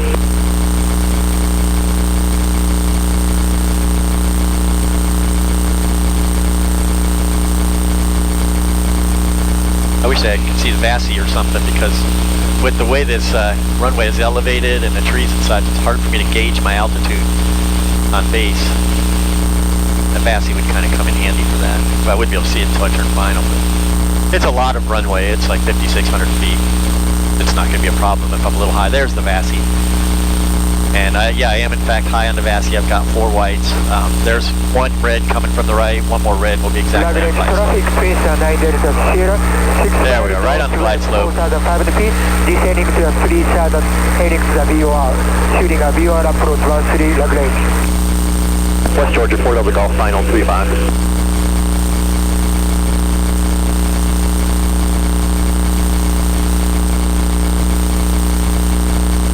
Good, I love the Vassy. Now, that says I'm slightly below glide slope, but that's okay. That glide slope is for like 1,000 feet down the runway for people on instrument approaches and such whatnot, such forth, whatever. In any event, at this point, it's just a regular old landing. It's all figured out now.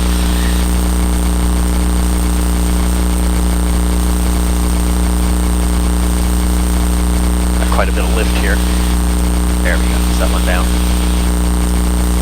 think it was much windier than I was here a couple of days ago.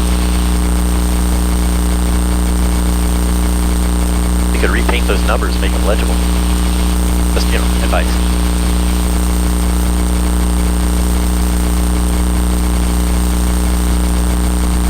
And here we are, West Georgia Regional. I'll go ahead and take this first turn off. That Mooney is still out there. Be polite, let him know we're not, he may not be able to hear me because I'm on the ground now, but I'll give him a clear runway call. Port Dog Golf, clear runway, West Georgia.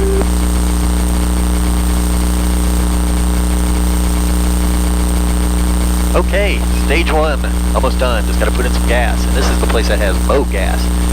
So I'm going to get some Mo gas, and it's going to be Mo gas. I apologize for that. All right, nothing to see here now, but taxiing in. Not all that exciting, so shut this down while I still can. If I forget and shut off the power, it destroys the file.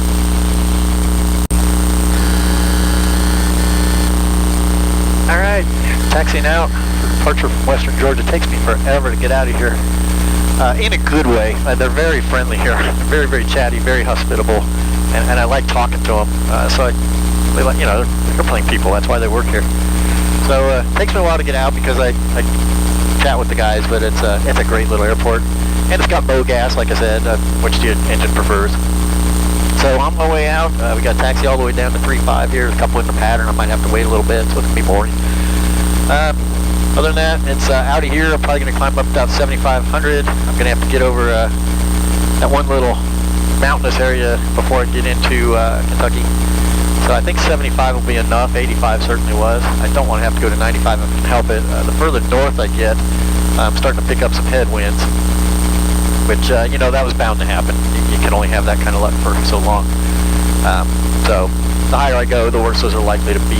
So we'll keep it low as I can for as long as I can. Turn it up to base runway 35. Get into Kentucky and see what's going on throughout Cincinnati and Ohio and such forth. Let's see how we're making home. Taking the active 335 departing to the east, West Georgia traffic. And we got departure, and there's one in the downwind somewhere. We'll worry about that when we get down there. We're going to do a run up in there. I've got the traffic on base inside. Yeah, there he is. Okay, he's on base, and everybody's talking. I see him now. He was behind the tree.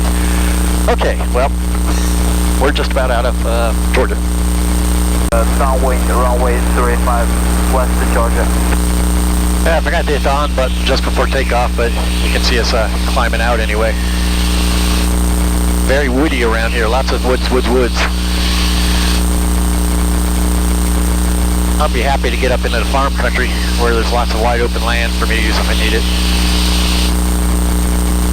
It's kind of hot, 79 degrees now, and of course it's always hot in the airplane because it's a greenhouse. I probably should have taken the opportunity to change into shorts or something when I was at the FBO, but I didn't. So I get to live with that. But looks like another couple hours or so until we get to Williamsburg. And I don't know if there'll be anything interesting between here and there to talk about, so I'm going to go ahead and turn this off. So, something about the RV-12, at least my RV-12, I didn't buy the canopy seal kit, which means there's gaps along the canopy rails, and I don't like it that much in the winter because it lets cold air in, but I don't fly that much in the winter. It's nice in the summer because there's some kind of breeze in here. And I just actually discovered a new feature of that little gap. I somehow managed to get a bee in here with me. And just climbing out of the runway, or climbing out of West Georgia, the bee started flying around. And I got the autopilot on my regular schedule. And once I got the autopilot on, I started addressing the issue with the bee. And I just couldn't seem to corner him to scoosh him. But he actually ended up down on one of the canopy rails and just got sucked right out that gap. So he got a free ride to 1,000 feet, and I got rid of him. So everybody's a winner here. West Georgia, Diamond flight for the Charlie going around West Georgia. We had our 3 minutes of over 5,500. We're back below yellow into our cruise climb. And it's like I said, there's not going to be much to talk about, so goodbye. We're at Citation, about 8 miles to the north. We'll do the crosswind to the downwind. Yeah. So I'm discovering that as much as I like the West Georgia airport, it seems to be a boundary line in weather conditions. On the way down, I had 35 knot tailwinds until I got to West Georgia, and then they dropped off on the last leg down into Milton.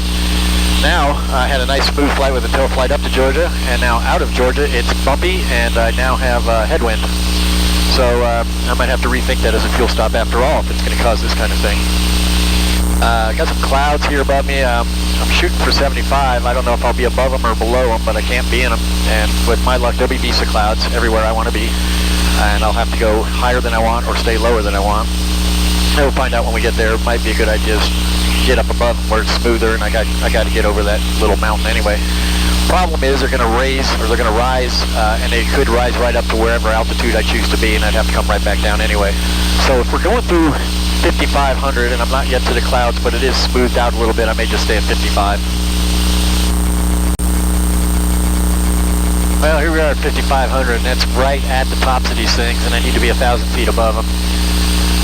Which 7,500 will do nicely, and it's actually smoothed out now that I'm above these, which is the way it works. That's the top of the bumpy air when you see those big puffy cumulus clouds. So I'll go ahead up to 7,500, but I will have to keep an eye out, make sure I don't end up with any kind of anything worse than a scattered layer underneath me. If I get a solid overcast underneath me, I'm screwed, and I'll have to come back to find a way back down through. So puts a little extra responsibility on me to monitor what's going on underneath me. which is not a big deal. It's important enough that you're really not going to forget to do it. Got to catch it soon enough that I can get down below it and ride around in the bumpy hot air, but it is what it is.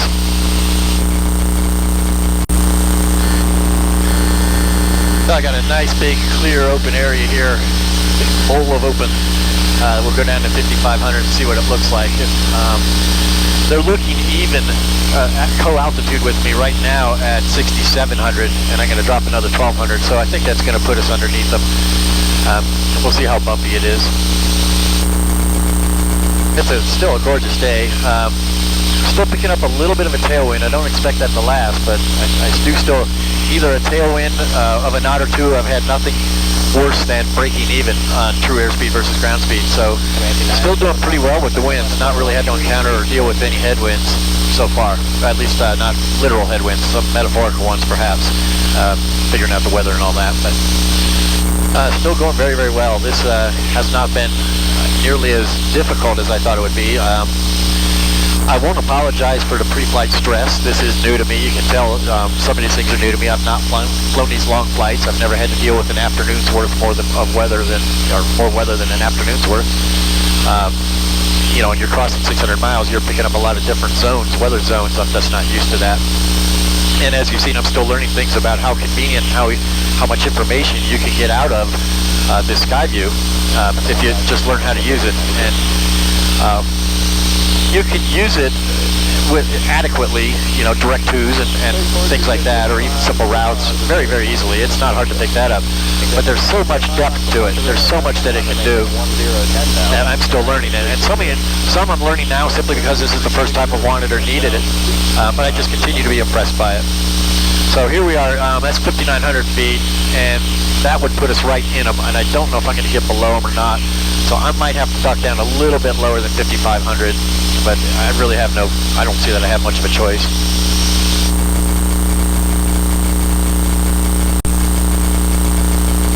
Well, that last thing I said is not entirely true. I do have a choice. I could go down to 3,500 and see how bumpy that is. I measured the altitude I'm going to need over that those little hills just before Williamsburg, which actually I could quite easily just go around. They don't run very far. I could go right around them if I wanted to. So I really do have 3,500 as an option. Here I'm feeling the bumps already. Just as we got below the cloud layer and leveled at 5,500, which puts these clouds right where I don't want them to be, I started to feel the bumps. So I'm going to continue on down. I'll go down and see how bad 3,500 is. It's 45 minutes of it, whatever it is, and I've done that before. It's survivable. It's just not much fun. Here's a nice new fun little in-flight pastime. I've learned how to play a theremin with the feedback that I get through the headset. Let's see if I can do it again.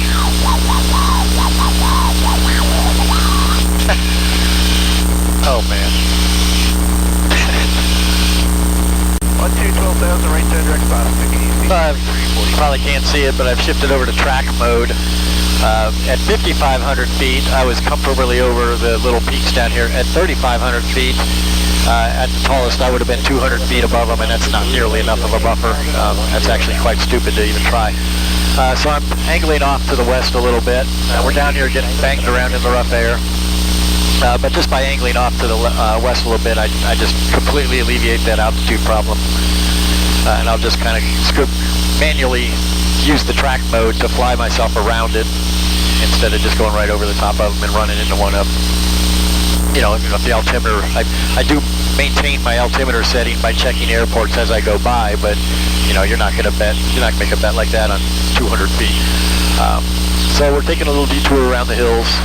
It'll cost us maybe 5 or 10 minutes, right? It's not a big deal. It's easy to do. Just thought you might find it interesting. And it's really bumpy now that we're over these ridges. Autopilot is still flying, but when it's bumpy like this, I make sure I keep a hand on the stick. It's not all that difficult to overpower the autopilot and get you in some kind of weird situation where it just gives up and you're not ready for it. So, not hand flying per se. I did cheat myself another couple hundred feet. I'm not directly on 3,500. Although that rule is only when you're greater than 3,000 AGL anyway, and I'm not. More at 2,600. So that's not really it doesn't really matter at this point anyway.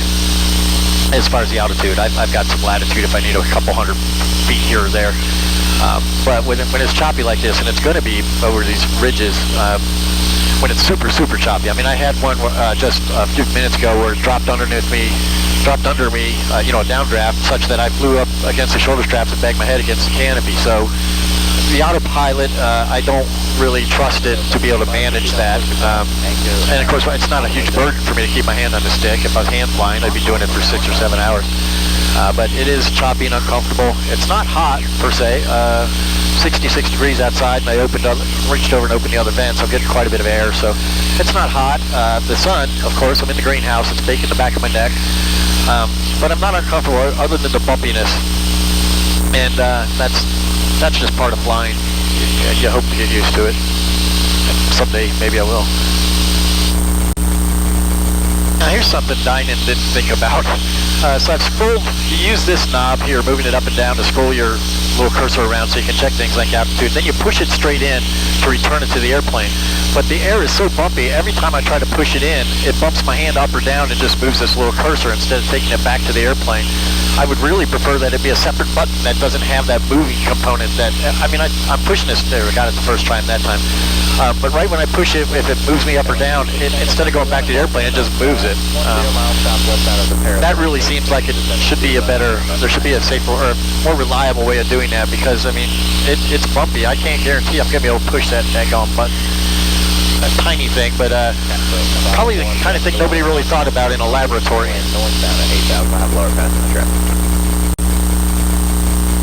I'm still on the autopilot, but I'm essentially not so much hand flying, but hand flying the throttle.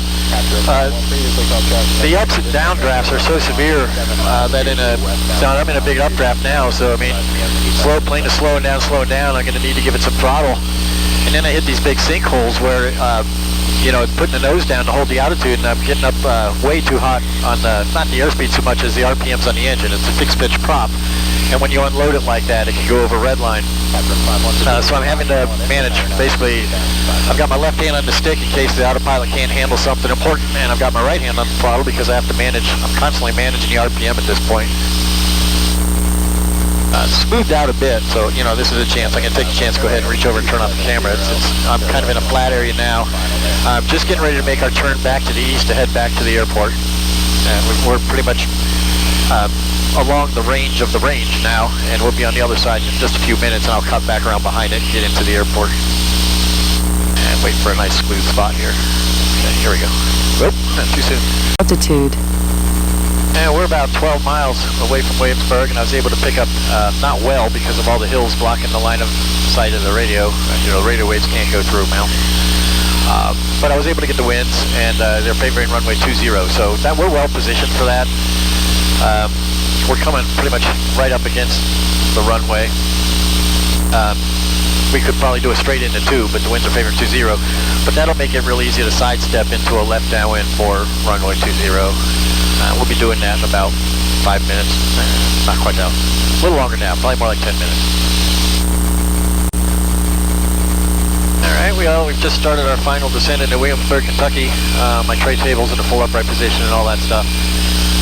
We're now north of the worst of, or the best of, depending on whose perspective you want to use.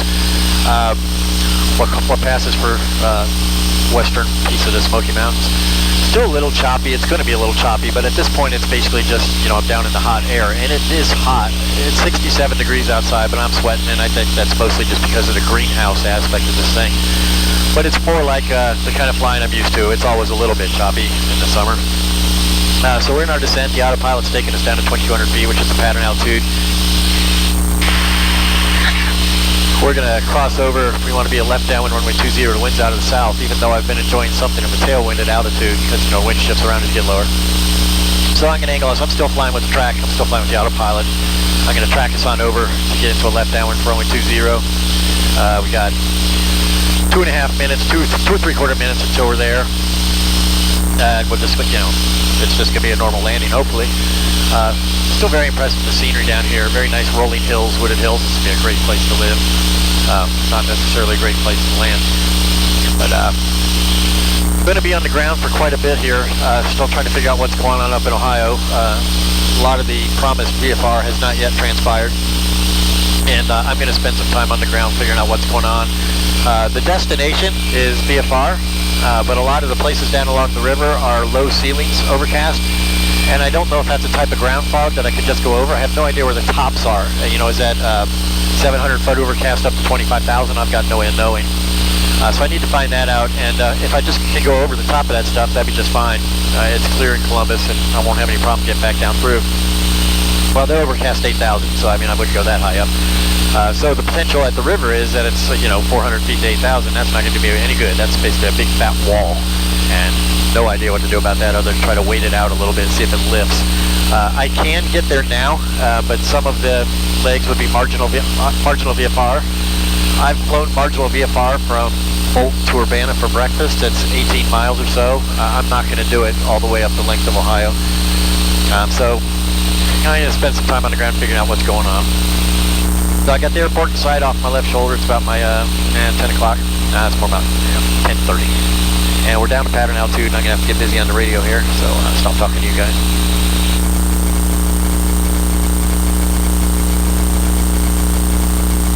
And autopilot off. Oh, she didn't say anything.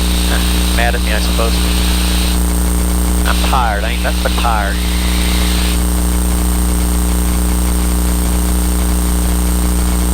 Oh, this is a pretty airport. I don't know how much you can see out of the GoPro. It's really pretty.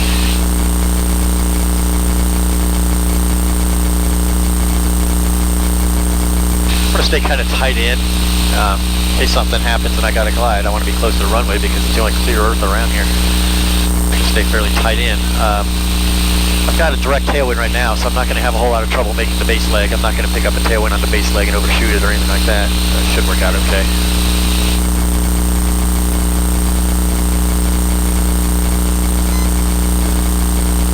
Williamsburg traffic, experimental tweet, Old Arctic Alpha is left downwind runway 20, Williamsburg. And I hope that's a car on the taxiway, or somebody taxiing out to 2 is going to have a 10-knot tailwind on their takeoff. Oh yeah, it's a car or a truck, pickup truck of some sort, maintenance guy maybe. Alright, let's get the flaps down. All that other stuff I don't have to do, mixed ridge, carbine on, don't have any of that stuff with the Rotax. Pre-landing checklist is quite simple. Oh, there's a big gust. This might be interesting. May you live in interesting times, kind of interesting. May you have interesting approaches. I wouldn't wish that on anybody. Well, maybe a couple people, but most people I wouldn't wish that on. Okay, time to think about landing. Beam the numbers. Start coming down a little bit. I do have a tailwind, so I don't need a real long final. I don't need to extend this downwind. We're going to have an 8-knot headwind on landing. Let's go ahead and turn our base leg. Williamsburg traffic, 284, Delta Golf is left base 20.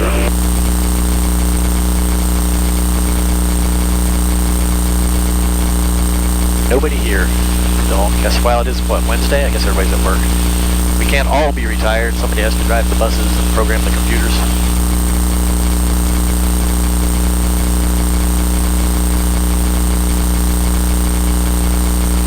And nobody on final. Nobody on right base. I don't know why there would be, but you never know what people are going to do these days. And good thing for that headwind, because I think I'm a little high here.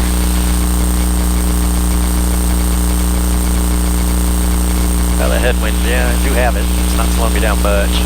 There's a lot of runway here. This is that runway that makes you look higher than you are because the approaches drop off. There's cliffs off the end of the runway. So the runway, you have to kind of look at the runway and ignore anything in front between you and the runway as far as topology.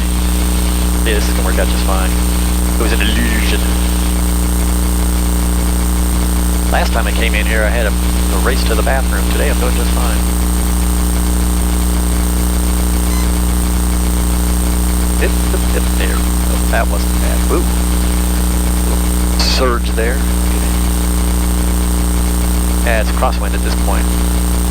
That explains that. So here we are. Williamsburg, Kentucky. It's a beautiful FBO that they fortunately leave unlocked on Sunday morning. Actually, there was an employee in there. I don't know if I mentioned on the way down. There was an employee in the pilot lounge, presumably an employee, the only person in there, but the doors were unlocked.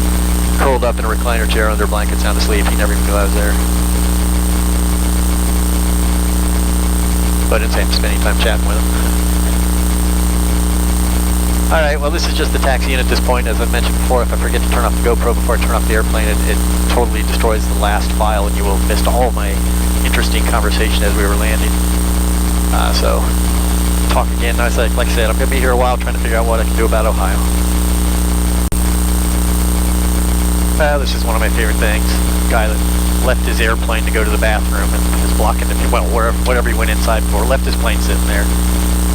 And now I'm going to have to sit and wait for him to start a big twin-engine airplane, turboprop, and get it the hell out of my way so I can buy gas. Or, I don't know, I guess I could go fool around with the weather first.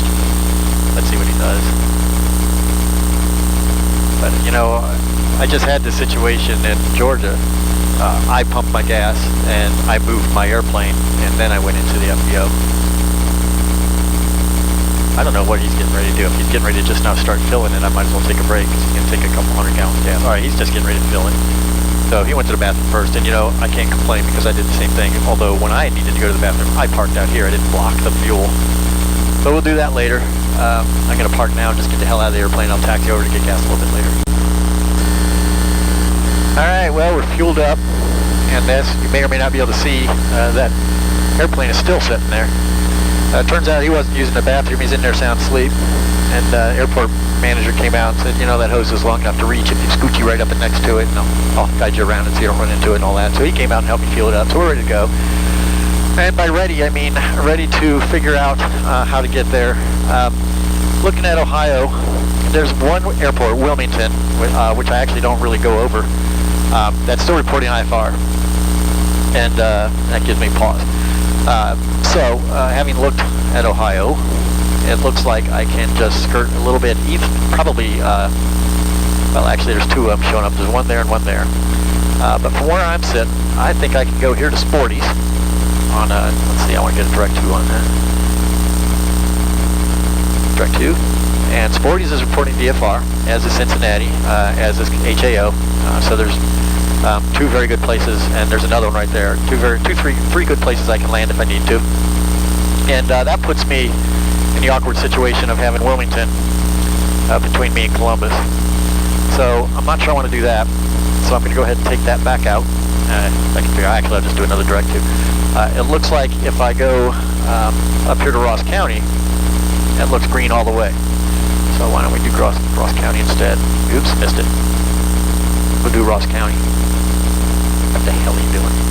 Alright, flight plan menu. Add point. Oh shit, okay. Sorry about the language. Let me get that direct 2 back out. I don't know why I can't just do a new direct 2. That seems kind of odd. Okay, RZT. I'll do it this way. Info. Oh, yeah, there it is. Okay, direct 2. There we go. Okay. That's going to take me right through the MOA. It's Wednesday, don't care. So it's green, all the way up. So we're going to go see if we can get as far as Ross County. Anything untoward happens, there's plenty of green here for me to, you know, as alternates. So we're just going to go ahead and get started up that way. Okay, so we're all gassed up. We're still mad at the guy that's sleeping in the FBO, even though we were able to address our issue and get our gas. It just seems like a strange place to leave your airplane. I mean, you can't see it, but there's an entire empty ramp out there, not a single airplane on the ramp, and he leaves it right by the fuel pumps, and I just got to question that. People. Yeah, well, my definition of people is humans that I don't know, and I generally don't like people. But not out of any innate assholishness, but they just seem to be discourteous. All right, so we landed on 20. We'll leave on 20, so we'll start taxiing on out. I got an absolute full load of fuel. It's all the way up the fill neck again, which I keep accidentally doing, spilling a little bit on the ground. But it is the maximum available amount of fuel, so got that going for me. And 20 is closest. I could go down the other end. It's a crosswind. I could go to either end, but 20 is closest. Oh hell. Think it through. Do I really care? Yeah, we'll just take off the same way we landed. It's not that big of a deal. It's an airplane. I mean, it moves fast. Turns easily. That's fussing about it. Okay. So, if everything works out okay, we have an hour and 23 minutes to Ross County. And that's maybe 20 minutes from Bolton. So, in theory, we should be home within 2 hours. Well within 2 hours. And I'm very much looking forward to that. I do get homesick. In 3 days. Oh, I got another bug in here. Look at that. Doink. Every time I open the canopy, I get to bring home another bug. Okay. Well, I'll go ahead and leave let's do our quick and dirty mag check. Everything's good. I'll leave the camera running so I don't miss takeoff again. Guess you guys like that. Boy, it's hot. 81 degrees on the ground here, so no air coming in, and more or less in the greenhouse again. So a little bit hot in here. It's time to get used to that. It's May. It's gonna be June. It's gonna be July. It's gonna be August. It's time to get used to being hot in the airplane. So one more leg, and the big adventure is done. And it turns out this may be, it's hard to say, this may end up being the most complicated leg. It depends on if why Wilmington is still reporting IFR. I hope that's just a tiny little isolated, they're down in a valley kind of thing. Alright. So here we are. Controls free and correct. Let's check that canopy. We always want to check that canopy. We want to check the trim. And I believe we are ready to go. I might as well dial in my altitude, which is going to be 3,500 again. Let's look low. 3,500. Get that set. We're ready to go. So we are ready to go. Williamsburg traffic, experimental 284, Delta Golf departing runway 20, Williamsburg. Nobody around. Quiet place. Except for one stupid guy sleeping in the FBO.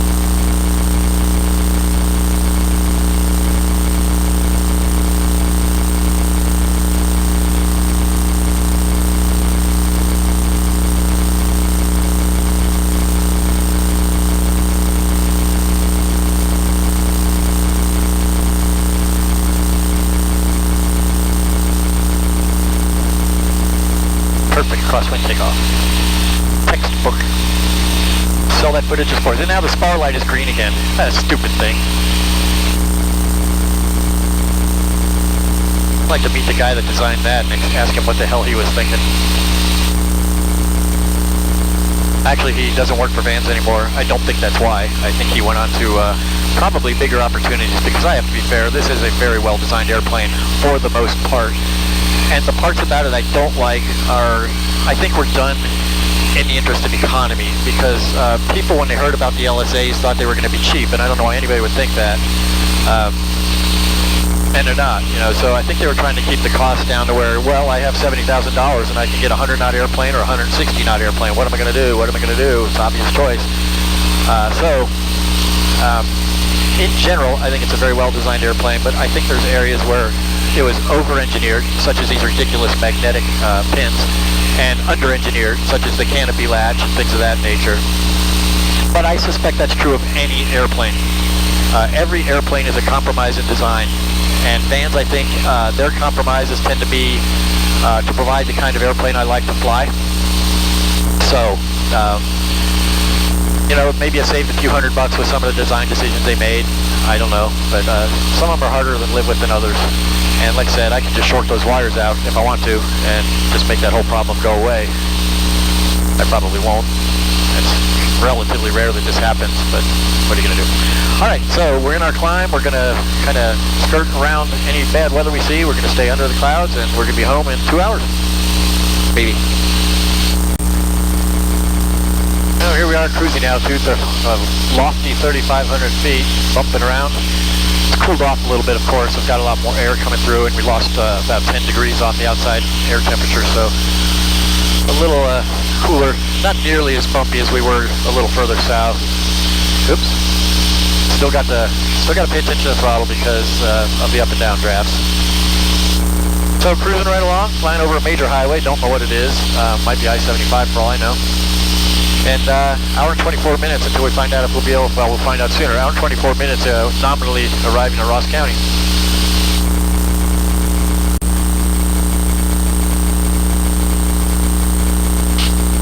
It's in-flight meal time. Turkey. It's gonna make me thirsty. so I'll soon regret it. I haven't really eaten much but a granola bar all day. And what time is it? It's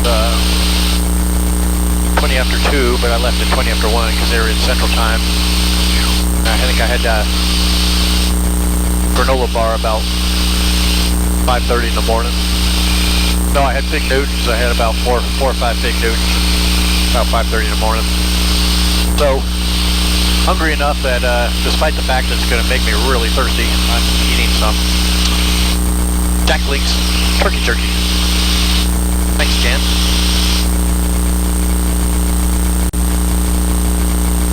I imagine there's a question from the audience. If you're going to eat turkey jerky and get thirsty, why didn't you bring water? And I don't know how long this video will ultimately be, but I'll have you rewind to the first landing in Williamsburg, and that'll make it clear.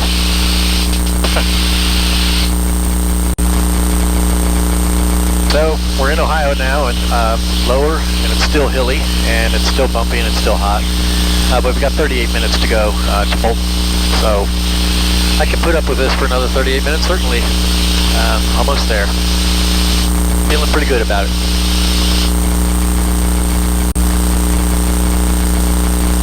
I might mention that I'm damn thirsty. Thanks again, Jan.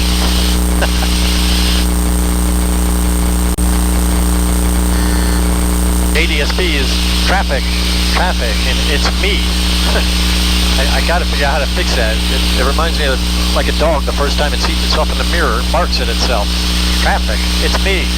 Traffic, it's me. This is, we're bumpy again. I had the second instance of being bumped so hard that I banged my head against the canopy. But it shouldn't last much longer. These hills only go another 5 miles. It'll still be bumpy, but maybe a little less. But only 26 miles till we're back anyway. It is definitely hazy and murky. It's probably the worst weather we've had the whole trip. Fortunately, I won't have to do it for very long. And I'll be kind of happy to be done with it. Traffic! Well, she got mad at me mocking her about traffic, and the spar pin light got left out because it has come on again. Wow. I mean, in the space of 30 seconds, I mocked my poor little ADSB unit, and I'm getting a payback. And vindictive. She's very, very vindictive. I just intercepted some radio traffic and not the Russia-Putin way. I'm just listening on the radio. Columbus police like to do touch and goes at Bolton Field, and one of them just entered the pattern, which is good news, bad news. The bad news is they rotate around and they're kind of weird in the pattern, and sometimes it causes a little bit of weirdness in trying to fit my way in. That's the tower's problem. The good news is they're landing runway 4, which is the one closest to us, the direction closest to what we're heading. It's actually only a little bit off like that. So what I'll get from the tower is reported 2-mile right base for runway 4, and that's probably the easiest way to get in. And not that it's a big deal, but hey, at this point, a few less minutes in the airplane would be kind of welcome. My back's getting a little sore, and I've been sitting in this thing for 6 hours now, if not longer. And it's comfortable enough, but 6 hours in any chair is difficult for me. So we have 20 minutes to go, and well, depending on how long it takes to work around the helicopter. Now we're going to have to descend again. I'm at 3,000 feet, and I've got clouds right off the right wingtip. I mean, he's not a problem, but I got more in front of me that I'm going to have to get below. We're just about done with the hills, so past the hills, going down a few hundred feet below 3,000 is going to be okay. I don't really want to, but I can't get in the clouds, so that's what's going to happen. This is the worst weather of the trip, and this is actually the weather we were waiting for. It was much, much worse this morning and yesterday and the day before. Top is right. Downwind for 1. Roger 6 Charlie Papa, runway 4, clear for the option on the go, right close traffic. Okay, so a few more clouds to deal with, then we're in the flatlands, and should be a piece of cake from there. So I'm hand flying now. I'm going to have to be nimble around these clouds now, and the autopilot just too much diddling around and it doesn't respond very quickly. So we're down to 2600, and that seems to be, I can actually get over these if I really need to. We've only got, well, we got 40 miles to go. I'd really rather not get over them. I think I'll just slalom around them. It actually feels pretty good to be hand flying again. I'm down in the flatlands here. It's not quite as bumpy. It makes it a little bit easier to hand fly. I got good visibility. I can see well into almost to the horizon. In a way, I can see bright white objects and trees and, you know, wooded areas and such. I can tell that between that and the farm fields and all that. So it's good enough. It doesn't, I don't think, even constitute marginal IFR. It's just not overly terrific. I'm sorry, marginal VFR. It's just not overly terrific VFR, but it's certainly good enough for what we're doing.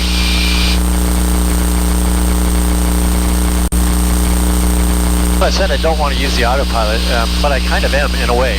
I still have nav turned on, and I have an altitude of 2,500 feet dialed in. And I've told it I want to stay at that altitude. There we go. I'll make it 2,500. 2,500. Pay attention to me, woman. There we go. And I'm just using the flight director. But the flight director is, you probably can't see them, there's two little purple tetrahedron type bars here and a little pair of yellow bars. And as long as I keep the yellow bars matched up with what the purple bars are doing, I'm doing exactly what the autopilot would have done. Except I can do it whenever I want to. I can say, well, I don't really want to do that right now. I'm going to scooch you over here to miss this cloud, which is harder to do with the autopilot. I just move the stick when I'm flying it. So this is a kind of a neat little thing, and this is something I don't understand about Dynon. Tower, helicopter 5, 6 Charlie Papa is right now. Shut up. Helicopter 6 Charlie Papa, runway 4. On both frequencies. Runway 4 clear for the opposite, 6 Charlie Papa. Thank you. The autopilot logic is built into the Skyview whether you have the autopilot servos or not. So if you didn't buy the servos from Dynon, your Skyview still has this logic, but it's not enabled. You have to buy the servos to get the flight director to work. And my opinion is this flight director is extremely useful whether or not. It's different from the autopilot. It's useful whether or not you have the autopilot. And I'm not really sure why they don't enable it for people that don't have the autopilot servos. It costs them nothing. It's already built into the hardware. You're going to buy the servos anyway if you want an autopilot, but some people are going to be satisfied with just being able to follow this flight director. So I'm not clear on their logic, why they don't do that.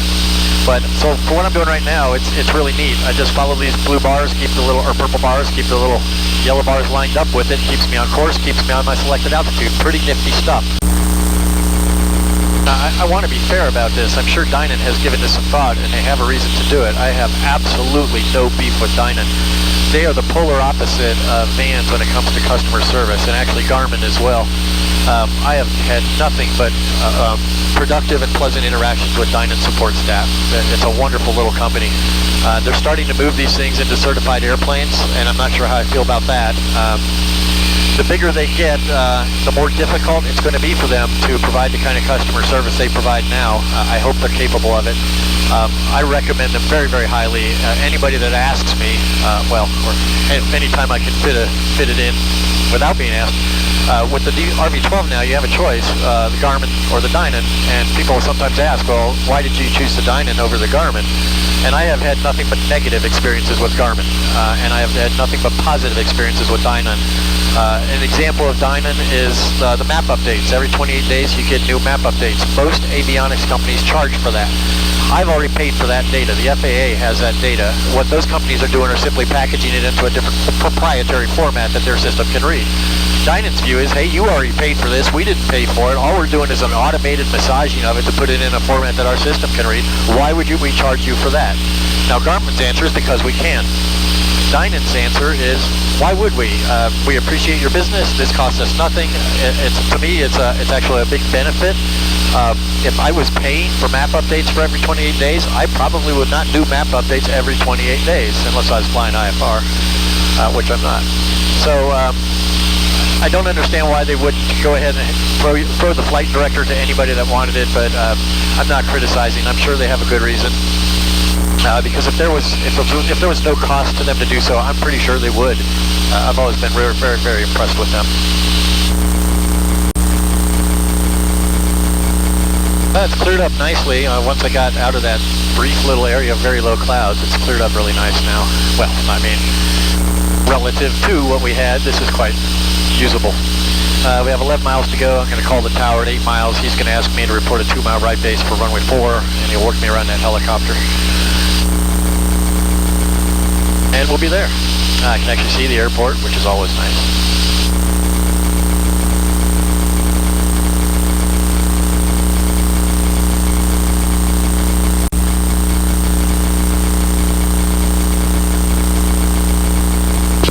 Fulton Tower, experimental suite, 4 Delta Golf, 8 miles south, inbound landing.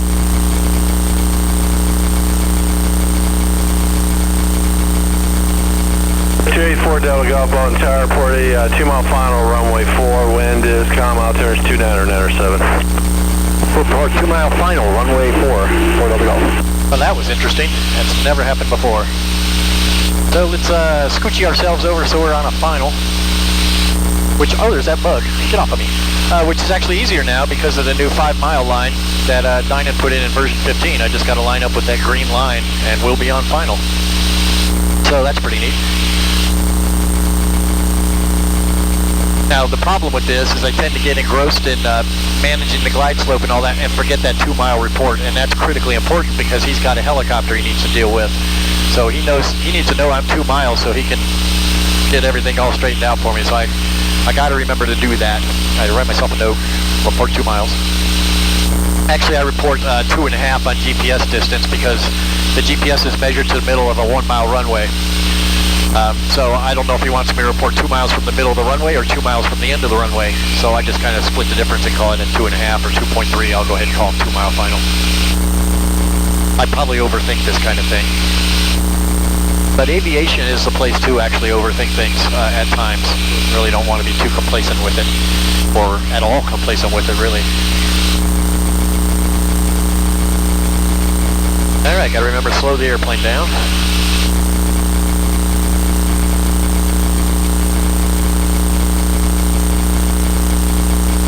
Moving altitude.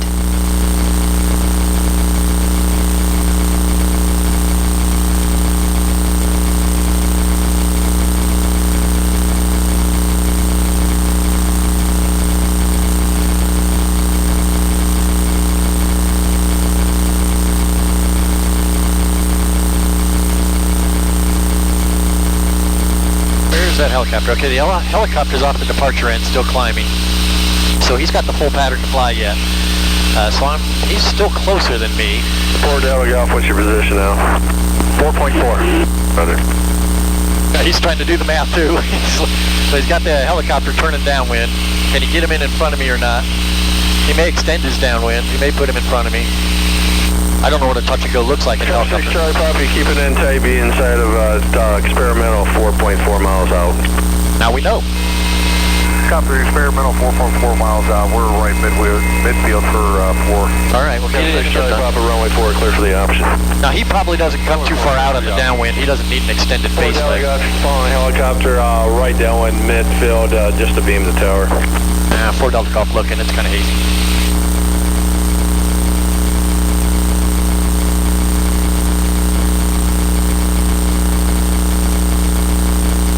They'll slow it down a bit. We don't have to go blazing down there at 90 knots or anything. We'll just slow down. Let him get out of the way. 70 knots will do it. That might be him on the runway. I don't know how he would have gotten there. That can't be right. That's probably just a big black tar patch. See where he is. I can find him on here. He's disappeared, so he's down low. That is him on the runway. Okay. He's already in. He didn't even fly the full downwind.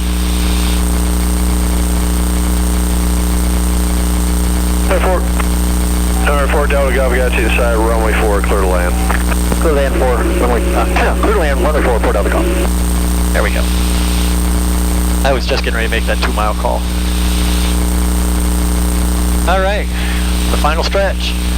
Now, if you've flown with me before on runway 4, I land long because the taxiway is about 2/3 of the way down the runway, and it's a 5,600-foot runway.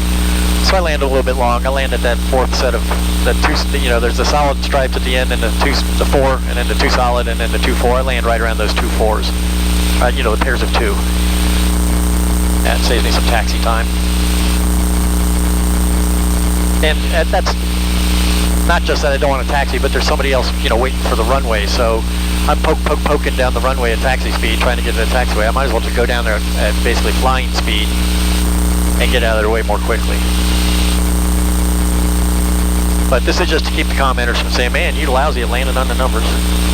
I land on the numbers when I want to. I practice that on the other runway, 2-2, just to stay good at it. But when it doesn't make sense to land on the numbers, I don't. That's the nice thing about a Vans airplane. They're very, very flyable. You got so much positive control over these things. You can do whatever you want with them, within reason.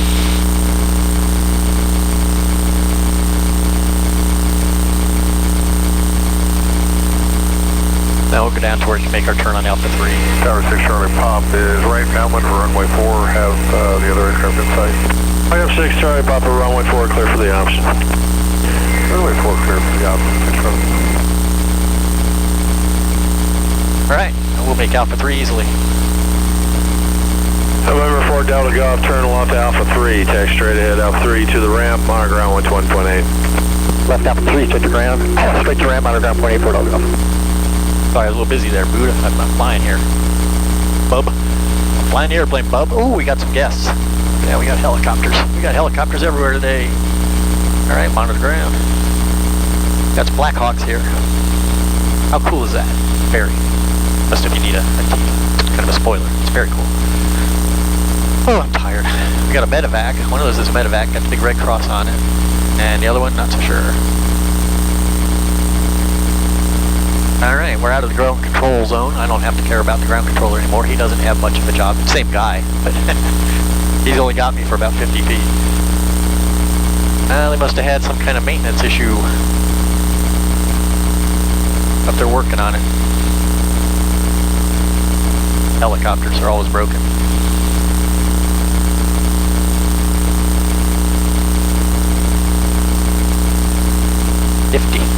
Well, the taxi-in is kind of boring. I'm going to go ahead and shut this off. Same reason I sometimes forget and it ruins the file. So thanks a lot for coming with me. Glad we made it. Hope you enjoyed it.